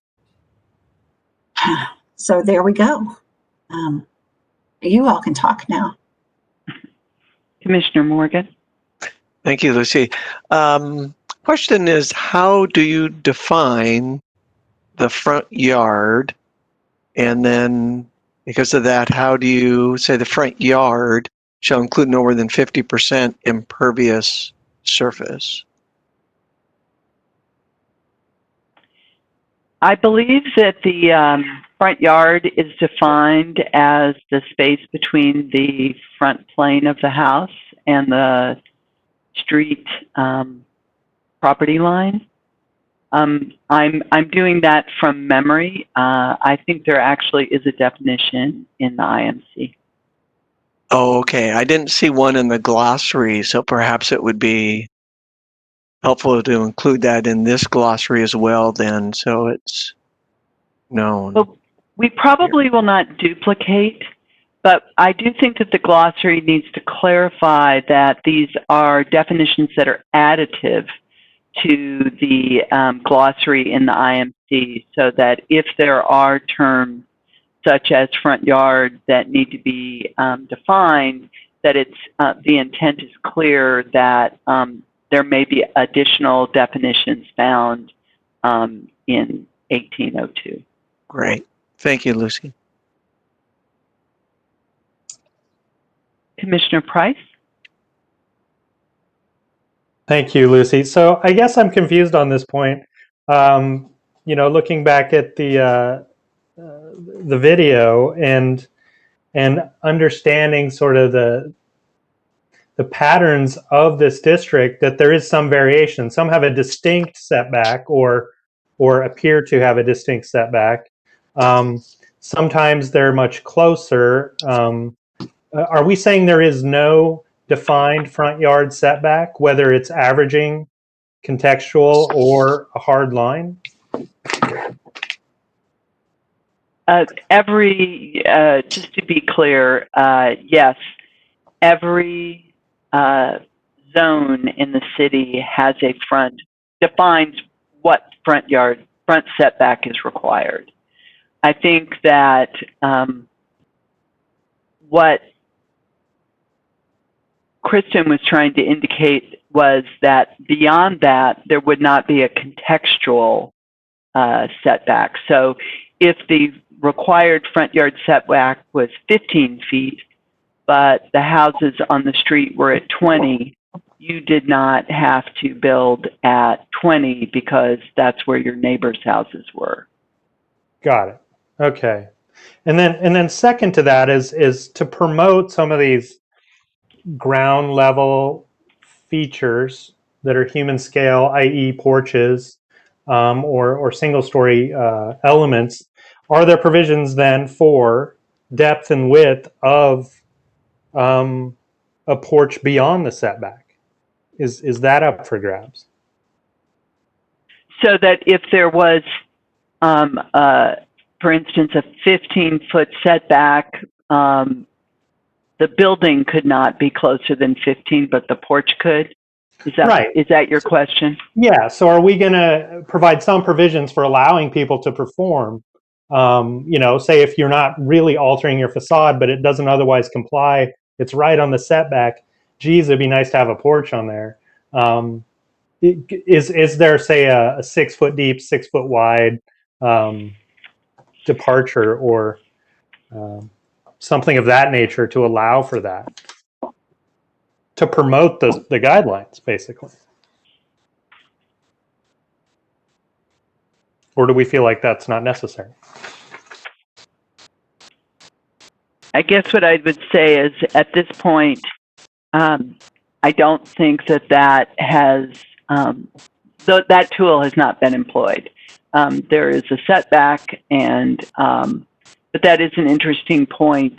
If the main tool that's identified to provide, to address, say, mass and scale, is a porch, and you are right at the setback, what are your options? Couldn't you just build a porch that didn't occupy more than 50% that wasn't more than a 50% impervious surface? You could build your porch out into your yard as long as you didn't consume more than 50% of it. Is that correct? Did I read that? I don't think anything that was covered would fall. When I'm looking at 5.2, I believe that's the section you're referring to, Commissioner Soa. Yep. And when I look at that, all of those elements would be a plane as opposed to something that would be covered, like a porch. So I don't think those would, that 5.2 would accommodate or give you the flexibility to do a porch in your setback. And I just want to add that I just am looking at the IMC. I don't believe actually front yard is defined. There's just front setback. So if we're using the term front yard, we probably, just for staff, that we note that we need to tie front yard to front setback for clarity. Just to add to that, I just checked the zoning for the front setback, and it's 10 feet. So I don't know, that still feels pretty small, that I don't know if we need to explore an exception to encroach into that with the porch. And a lot of the houses that we saw have a much greater setback than 10 feet. But if that's something that you think is worth exploring, we can definitely, do some more looking into that. Yeah, and it may be the exception, but in my opinion, arguably, this is the most critical piece of these guidelines is the front porch. It's the element that faces the street, provides protection, it provides human scale, it modulates the facade. It's doing the heavy lifting across all of these guidelines, in my opinion. So maybe we cross that bridge when we come to it. If there's, if everybody's, wanting a front porch all of a sudden, but for whatever reason the setbacks prohibiting that, maybe there's an adjustment to standards down the road or something to that effect. I think you guys have studied it much more and have an understanding of the context and whether that actually is an issue or not. I just know I've broken many people's hearts telling them they can't have a front porch, and they just can't understand why.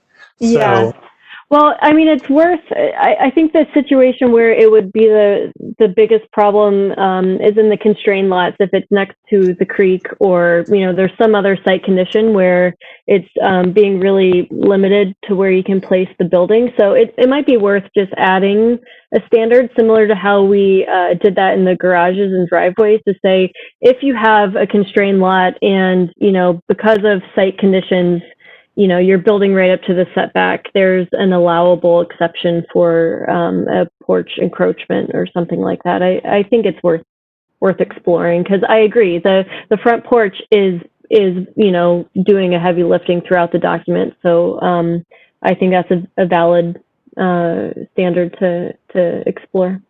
Thank you. Yep. Commissioner Sanford? Thanks. In this section, it's really about front yards, and it covers a lot of fences and gates and so on. And I wonder if you might consider retitling this front yards and fences or something. But my main question was, I wonder if fence material should be addressed here. For example, I'm thinking about which is chain link okay? What if somebody does a concrete block front fence? I think IMC, when I looked for chain link, and it seems to allow it only in commercial contexts and utilities and screened.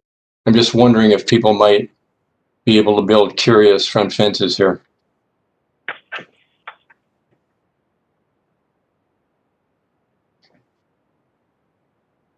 That was one of those that we thought that the existing code does enough to limit the materials. And we did talk about whether or not we wanted to explore that, but what we heard was the code, I think, prohibits barbed wire, maybe another one or two pretty offensive materials. But aside from that, we're like, if people want to do it, we'll let them.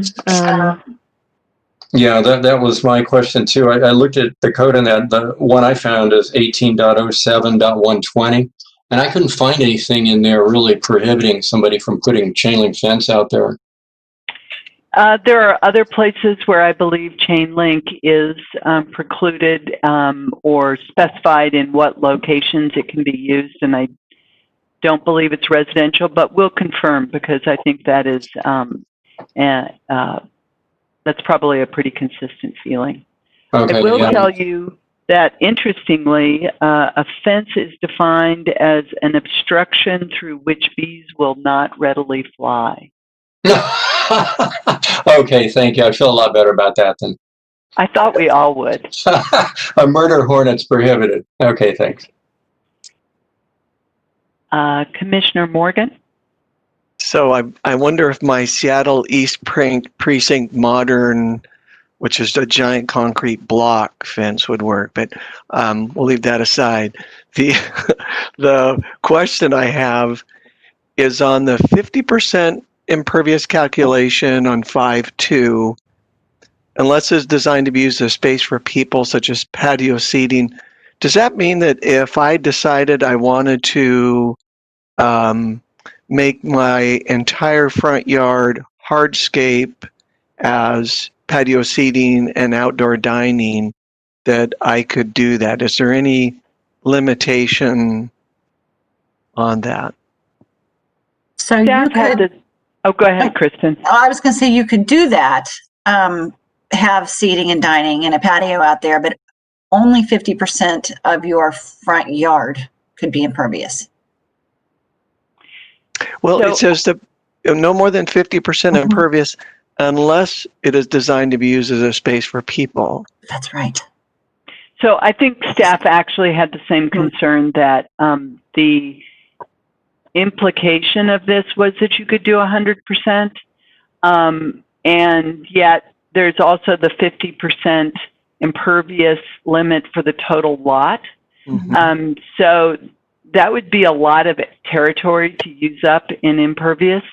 So we're looking at that section to try and get clarity about what the actual intent is.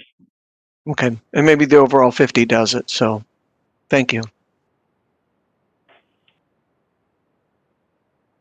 Commissioner Brennan? That last question was right on what I was thinking too. I thought, and the follow-up about there is a maximum impervious for the entire lot that would also govern. So sounds like you've got that one. I just thought I'd weigh in real quick also on the kind of the idea around an exception to the setback for like a front porch. I appreciate what Commissioner Price is trying to accomplish. That does get a little tricky, particularly if the setback is only 10 feet in this particular zone. When you start doing that and providing exceptions, and then you start creating, sort of view blockage for people as they're looking up and down the street, as their neighbor's house kind of sticks out a little bit farther. So that just can create a lot of conflict in a neighborhood as redevelopment happens. So I think thinking about exceptions into required setbacks is something that should be looked at very cautiously, because it also sets a precedent for other parts of the city too, as others may want to pursue similar sorts of exceptions. So, there are always, you've got to design to the limits of, what the code allows you to design to, and that's the challenge, obviously. So, I just, again, just urge caution about exceptions to setbacks, particularly toward the street. Thank you, Commissioner Brennan. And Commissioner Voice, thanks for explaining that your question had been answered. That is a good point to any commissioners. If you've entered saying you want to make a comment and you no longer need to make it, just let us know through the chat box. Commissioner Schulte? Yes, thank you. I guess both a comment and a question. I'm in agreement with Commissioner Brennan, and I'm also in agreement with Commissioner Price as well. I think providing the flexibility to add a porch in the future is great, but you do also have to add some restrictions on top of that as well. And there might be a possibility that they do a second floor addition right on top of the porch. So that kind of stuff you got to regulate, and as Commissioner Brennan mentioned, that will affect the views even more so. And then you have to look at the design of the porch as well. I mean, you can create a very open porch that still allows good sight, but at the same time, you can create one that has a lot of accents and blocks a lot of views too. So, if we end up allowing a porch extension to occur, then I think there has to be additional regulations in place.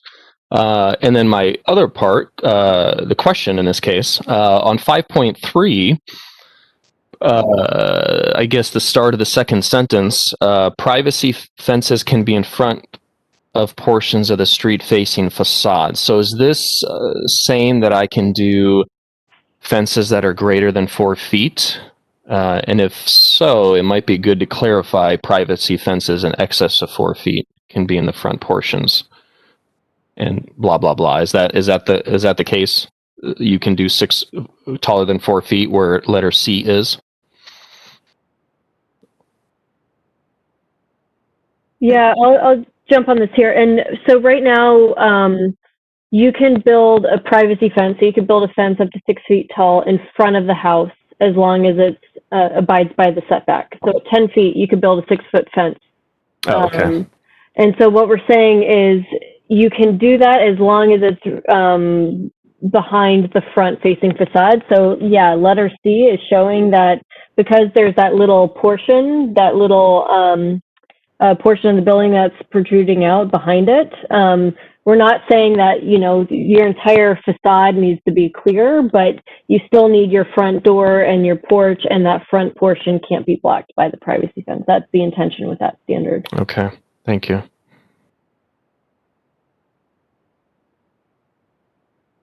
But I do think we need to define privacy fences as well. I've heard that too, so it's on the list. Yeah, no, I think that makes sense too, because when we're looking at this visual where we've got A, B, C on the screen, C just says privacy fence. I almost want to put the word high in front of privacy, high privacy fence, located where C is. And I think Sam also brought up a good point, which is, it says as long as the portion of the building and the front entry feature is visible from the street. She mentioned porches. And so I think that we may need to do some wordsmithing on this, just to be clear not only about the height of the privacy fence, but that, a porch, a front entry, and the closest street-facing portion of the facade is the fence is behind all of those things, or not blocking those things. I think the illustration does a great job. I think our words just might confuse it, so we probably just need to get them to match.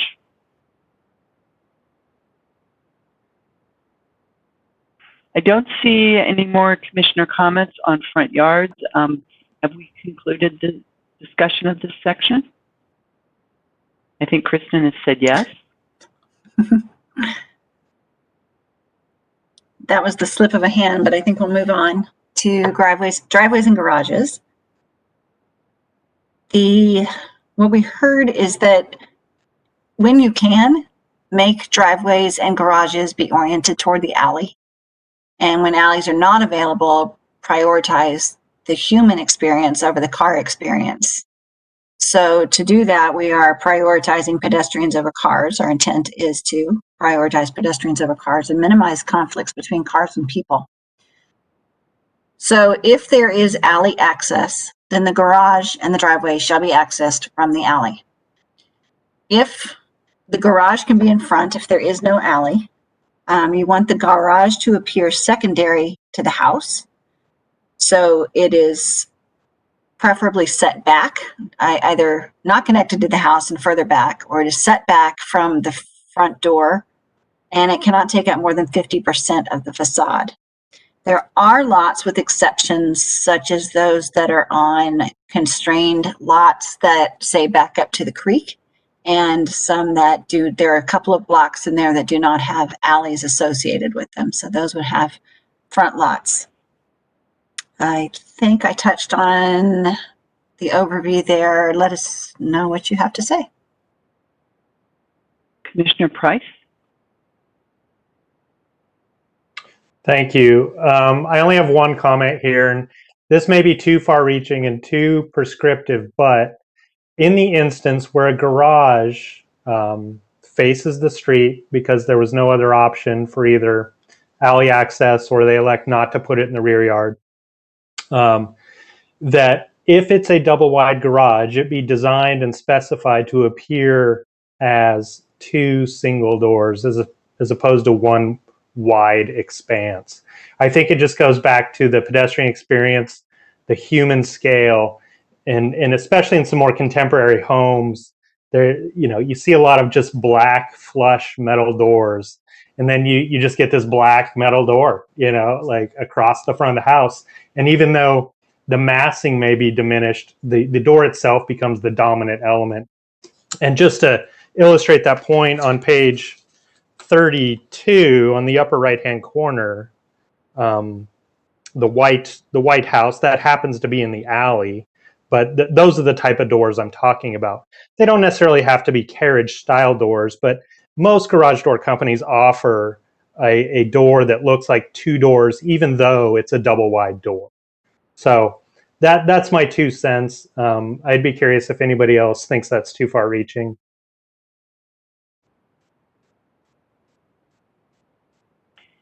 I will add that where we had to, there was a portion of Issaquah Highlands that, due to the soils, had to have garages in front of the house, and that was actually one of the requirements. Now, this was 1 or 2 blocks out of the entire area, but it isn't an unusual one to incorporate.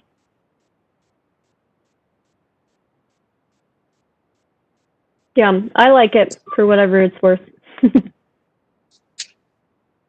Commissioner Sanford?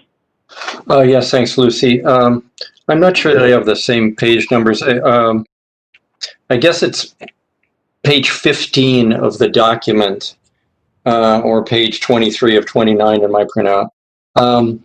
It's above 6.3, and I'm looking at that illustration on the top left of the page. Is that this? And when I first saw that, I thought that it's the same as on the slide right there on the lower left. I thought that offended both 6.2 and 6.3. The garage is very prominent there. It struck me as a kind of what I've heard referred to as a snout house. And so I wonder if that's on a constrained lot and if that's why that garage is positioned that way. I'm going to,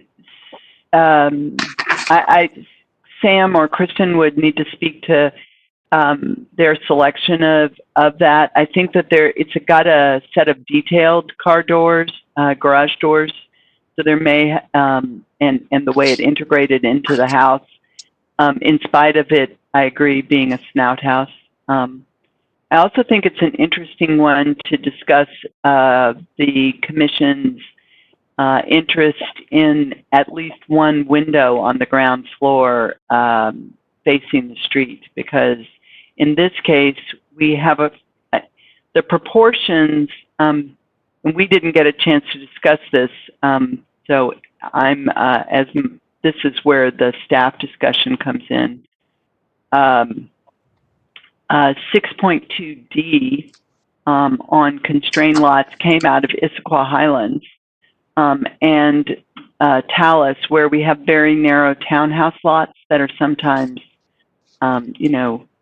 16 to 20 feet wide with attached townhomes, which maybe is not really the circumstance that we're looking at here.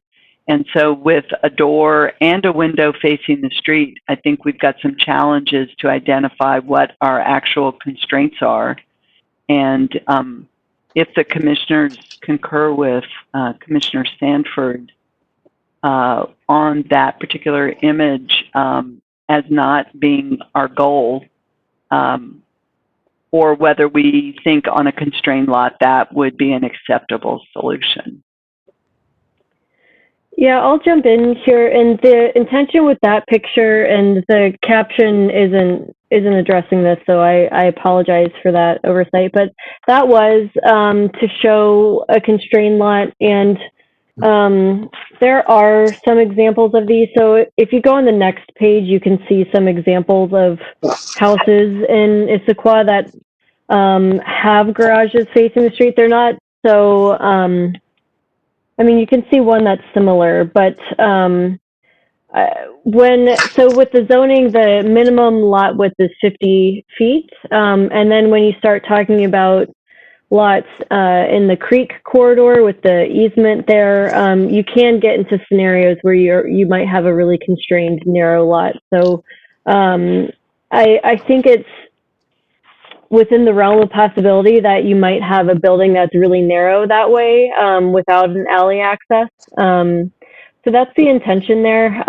Lucy brought up a good point about, how you would apply the window. And then I don't know if, the windows on the garage door would count in that scenario. So we need to play that out a little bit more. But in terms of the constrained lot scenario, I'm curious if you guys think that is okay. And if not, how we want to address those situations where we're really, struggling to fit everything in that way. Yeah, I guess the thing that just struck me about that image was that it was just so close to 6.3, which says garages shall be designed to appear secondary, right? And that was just so clearly primary. And maybe it could be healed by just some language in the caption. This is a constrained lot example or something. Yeah, Thanks. and we can move it too, so it's not so obvious that it's right above that standard. Well, this is Mel, and I had an issue with that photo as well too, though, because the right before that, in the page before in 6.2D, it says the front door and the space on either side on a constrained lot of 36 feet or less would be no less than 6 feet. And then when I go to that next page, it sure looks to me like that door and wall is less than 6 feet. And so, yeah, I could see it's a nice looking garage door, but I would totally agree. It's just not a picture that helps the cause for this. And in addition to that, I would agree with Commissioner Price in situations like this, if we're going to have garage doors front and center on a lot that breaking it up into individual garage doors instead of one monolith garage door is a good idea. Yeah, those are good comments. I'm sure we can find a much better picture that isn't so conflicting. So we'll swap that one out and get a better example. Great. I did have one other comment on 6.5E. The on-site driveway length shall be no less than 18 feet. And it looks like a lot of our examples appear to be less than 18 feet. And I wondered about if we do have lots that are constrained, or even with a 10-foot minimum setback, is 18 feet going to work for everybody? And was there a reason behind the 18 feet? I can speak to that one. We do need to clarify that the 18 feet is not required when you're getting access from the alley. However, if you are getting access from the street, if you, a typical parking space is 18 feet long. And so our concern is that it will impede fire access if there's no sidewalk, or with a sidewalk, it will impede accessibility because the vehicle will hang off the property. So while I understand the concern and constraints issue, I think that what we have seen, we have tried a couple of, we used to allow them to be, they had to be more than 18 or more, or less than 8 or 10 to indicate that there was no parking. And what we discovered is people would park and just block the sidewalk. And so what we have to ensure that fire and pedestrians have access, and that in parking your vehicle on site, you are not impeding those other modes. Okay, thank you, Lucy. Commissioner Brennan? Yeah, just a quick follow-up on that. So in that constrained lot situation where you've got the garage that's kind of predominant, if the zoning setback is 10 feet and you say 18 feet is the minimum driveway length that you would need to have, essentially you've established an 18-foot setback for the building. And so that constrains those constrained lots even more. I totally get the reason for the 18 feet, but I'm just, you're taking away another 8+ feet of buildable area by doing that. So I just thought I'd point that out. I don't know if it's a balancing act, and I understand that, but it would de facto create an 18-foot front yard setback. Well, only for the garage. The rest of the house is supposed to be in front of it. I do recognize the point, though, that you're making, which is if you have a pie-shaped lot with the pointy end of the pie facing the street, it could be difficult to have both access to the garage and a front door and things, and be able to set one at, say, 10 feet and the other at 18. I assume that's the concern. Yeah, I guess it would probably be a very unique set of circumstances. It would probably require a little creativity and flexibility by everybody to figure out how to balance the standard or the requirements, but it's just, it does create another constraint. But I know what you're talking about. I've seen it. I've walked down sidewalks where cars are hanging out of the sidewalk, and it frustrates you because you got to walk out into the road. So I get that goal.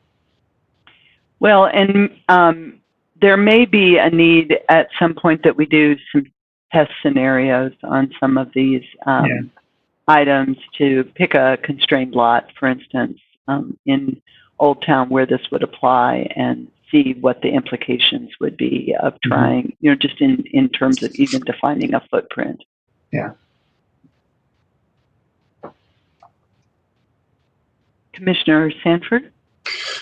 Thanks. On 6.4, I was unclear about the use of the word may there.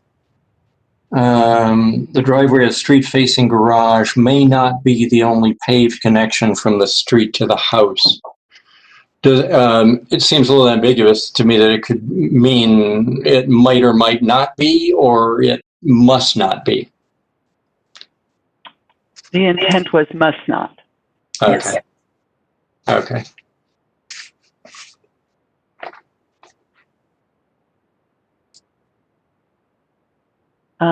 Commissioner Schulte?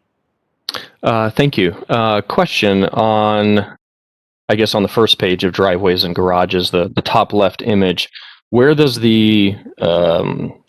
where would the boundary for the front yard be established? I understand it's the front plane of the house, but does that plane cut across the driveway? And if that's so, then is that driveway calculated towards the impervious or pervious calculation, depending on the material?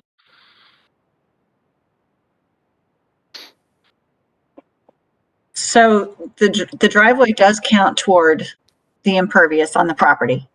Okay, considered front yard as well? And as we've talked about it tonight, yes, part of that would be in the front yard. Okay. But being that it's not defined, we might have to clarify that. Yeah, it might be. Yeah, agreed. It might be good to establish some kind of relationship from the previous code section of, yard, front yard, and then relationship to what does a driveway, how does that impact the front yard? Yeah, that's a good. And this is Keith Niven, Director of Community Planning and Development. Commissioner, I think you're bringing up a good point, and I think we're going to need to run some numbers. So if the intent is to push the garage to the back of the lot, which then, as the image shows, you end up with a big swath of impervious because the driveway has to get all the way to the garage. When you take out the building and this long driveway, have you exceeded the 50% impervious? So I think we're going to have to look at whether that could be contrary to one of the other standards. Yeah, that's great. Thank you. That is the last commissioner who's indicated they had a comment or question. Are there any further comments or questions on this section?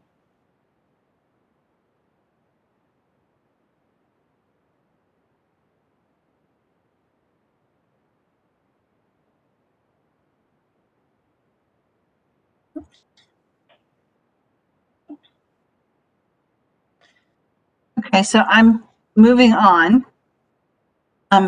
Before I forget, though, it is clear to me that all of you not only read the document, but you also watched the council meeting. And I really, really appreciate that you did that. I think this has been a great discussion, and I think that's a good part of it. So thank you for doing that. Something that continues to come up, and we are still discussing ourselves on a staff level, are additions and ADUs. And I should mention that I did forward you comments from Nancy Davidson, who could not be here tonight.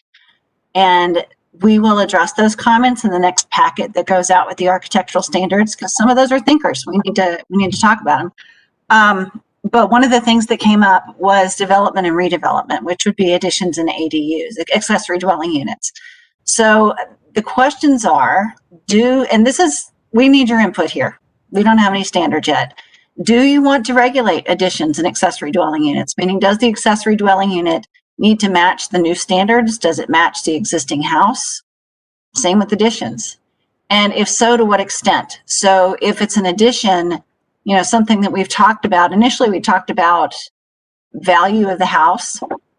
If it's a certain percentage of the value of the house, then you have to come into compliance, but that could mean that you go put in new windows and you have to redo the whole house. So then we started talking about, well, maybe it's square footage. If you do 50% of the square foot of the house, then you have to come into compliance. So those are things that we've been talking about, and we would love your input on this. I don't know if you want to start with additions or ADUs or just jump in and do the whole thing. But I'm going to let somebody have at it. First up. Commissioner Sanford?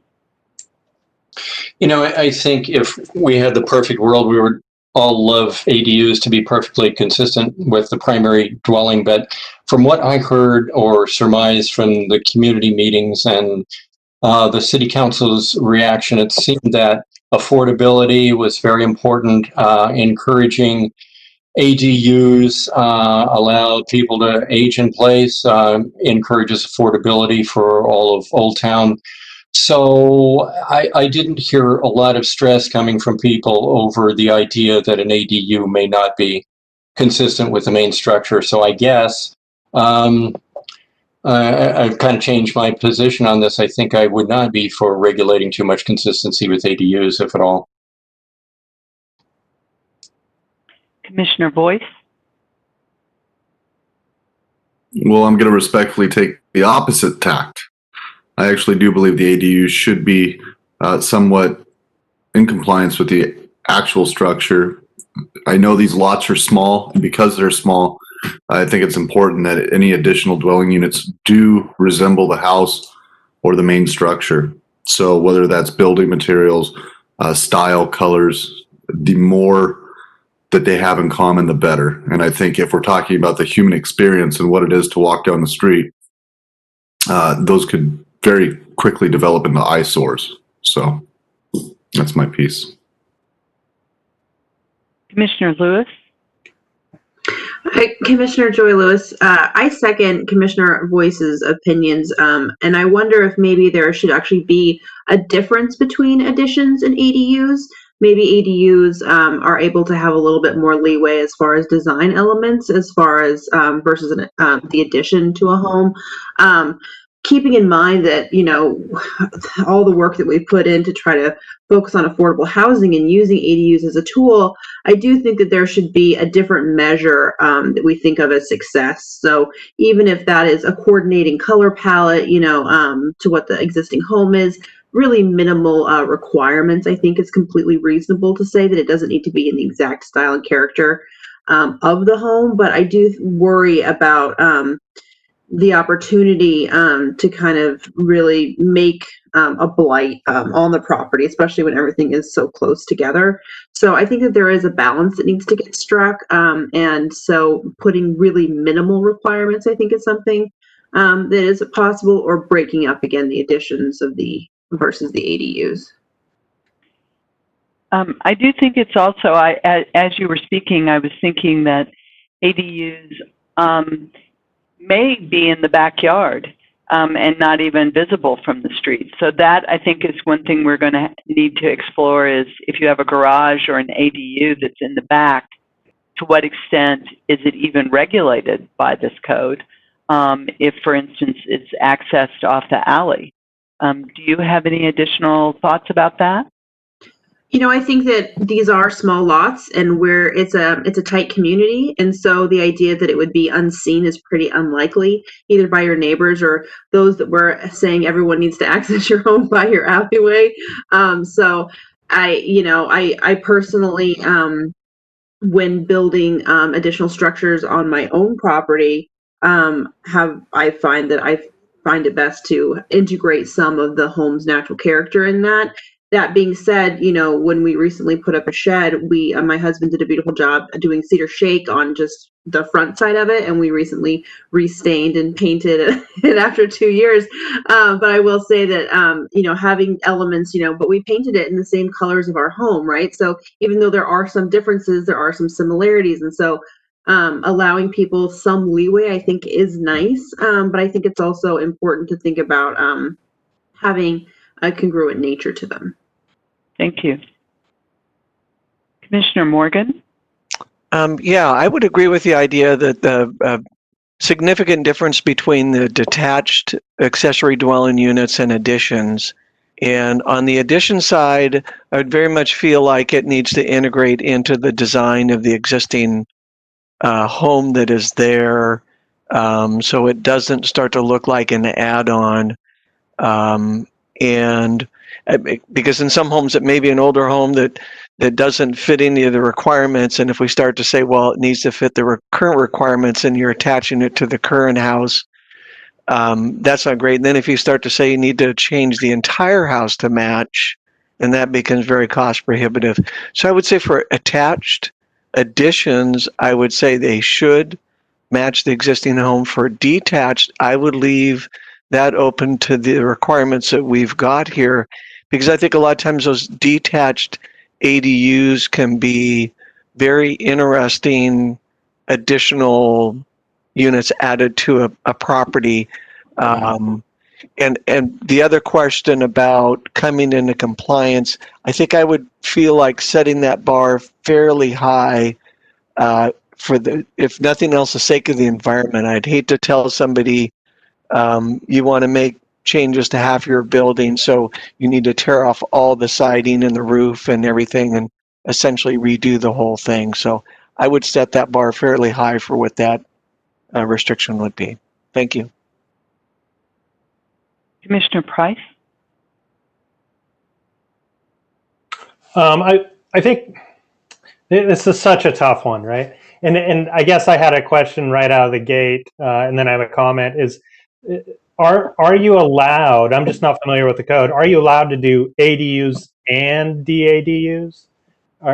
In essence, are you allowed to have accessory dwelling units within the home, or is that just a duplex at that point? You can have ADUs within the home. It's not considered a duplex. There are measurement requirements associated with it, but you can do it.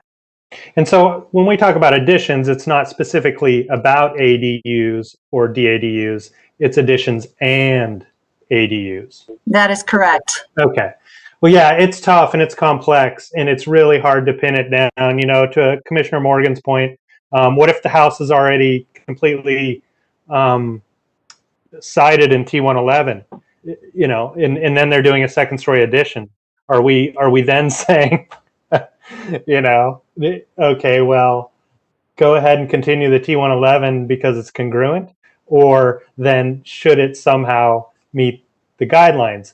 I feel the best mechanism in place is just establishing a threshold, but I think it has to be somewhat ambiguous. I'm confronted with this all the time, and I bump up against what's called a substantial alteration. And it's gray. It's super gray, and it's at the discretion of staff in most cases. And you can demonstrate that you're not exceeding the thresholds, but it comes down to somebody declares it. I think the best definition I see out there is, are you extending, does the remodel or addition substantially extend the useful physical and or economic life of the building or significant portion of the building? So that's gray, you know, it doesn't say 60% or it's not based on the value of the home assessed or retail. It's, I don't know, I feel like it's, you have to have some language in there, but ultimately it comes down to the discretion of staff and who's before them. Is it a little old lady or is it, you know, somebody that swooped in and bought $1 million house on the valley floor and wants to completely remodel it? And so I you know, it's tough. I probably haven't been helpful because I think it's a really, really hard one to pin down. Commissioner Brennan? So quickly on the ADUs that are separate or detached ADUs, I agree that the standard should apply to any new building that's being constructed. As far as additions are concerned, I think there needs to be some form of a control in place. Most additions, I think, will probably be fairly modest, and you want them to integrate in with the existing architecture of the building. But somebody could also come in and do a major modification to the building. They could strip off the siding, add a second story, and they would be able to come back in and do whatever they want because they would be exempt from all of the standards if it's considered an addition by definition or an addition and a remodel. So I do think you need to think about, and Commissioner Price was talking about, you know, substantial remodel or, you know, extending the life of the building. Something that is a trigger, and it's probably going to have some discretion that says when you cross this threshold, you actually do need to either proportionally comply or comply with the standards for the building to prevent somebody coming in and essentially doing a work around the standard by leaving a part of the building standing.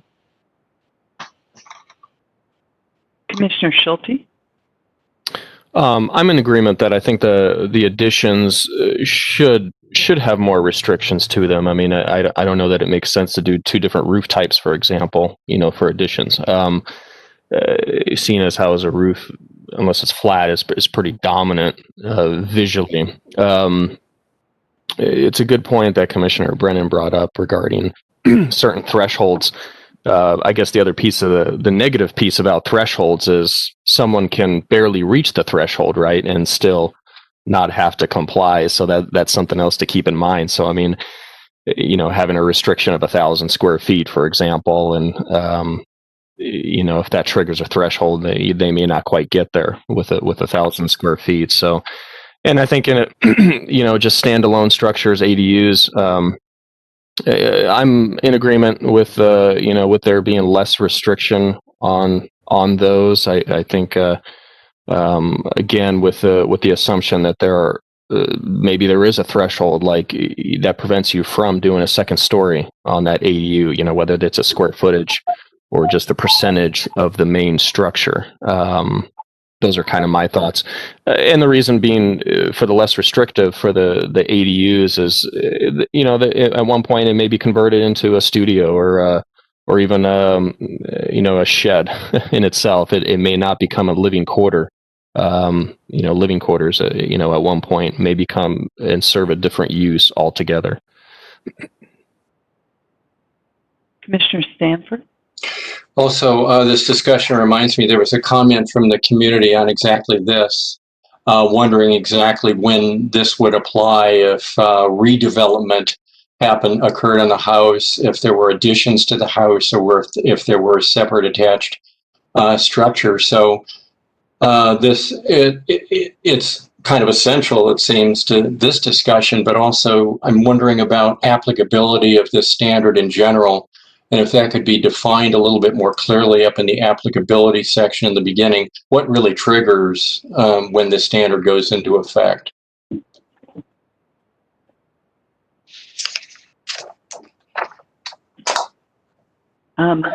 Commissioner Sanford was the last commissioner to indicate that they had a comment or question. Do any additional commissioners care to comment or add a question on this topic?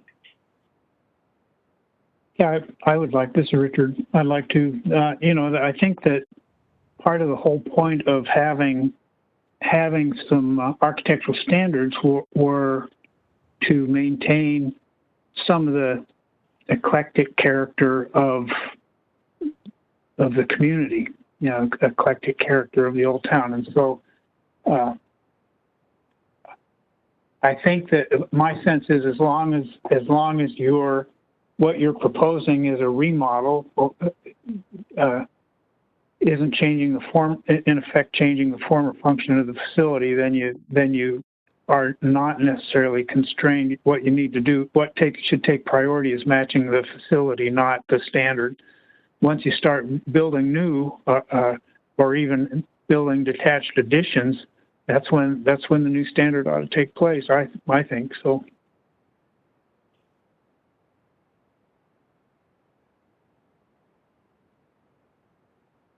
Any additional comments?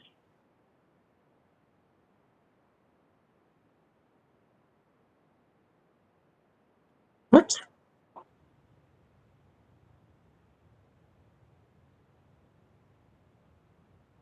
I'm glad the question was brought up because that was one of the main concerns of at least the comment that I saw from one of the people on the public. And I guess we haven't asked, has anybody from the public joined the discussion? Nobody from the public is on the discussion right now. Okay.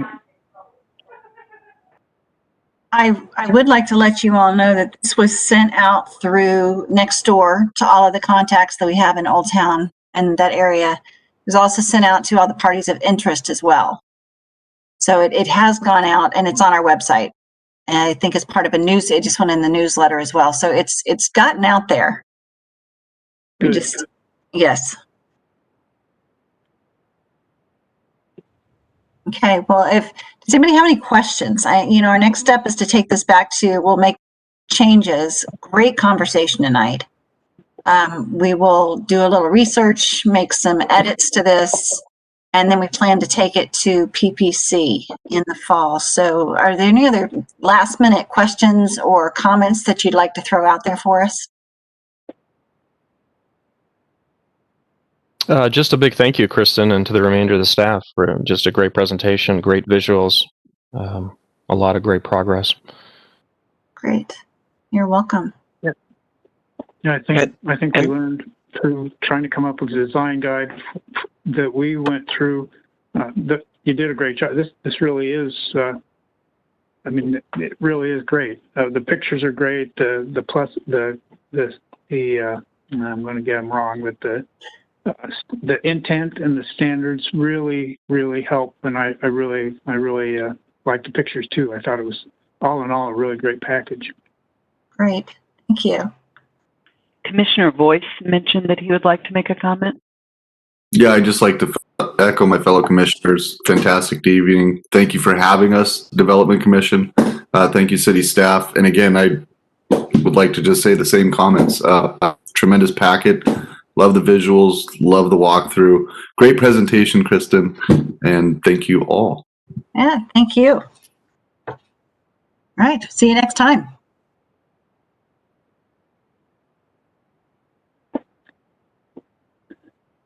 So Lucy, do we need to make a formal adjournment of the meeting? Keith is nodding yes. All right. At 9:13, I'd like to call the meeting adjourned. Thank you all. Excellent participation. I appreciate it. You all did a really good job. Thank you. Great. Thanks, everybody.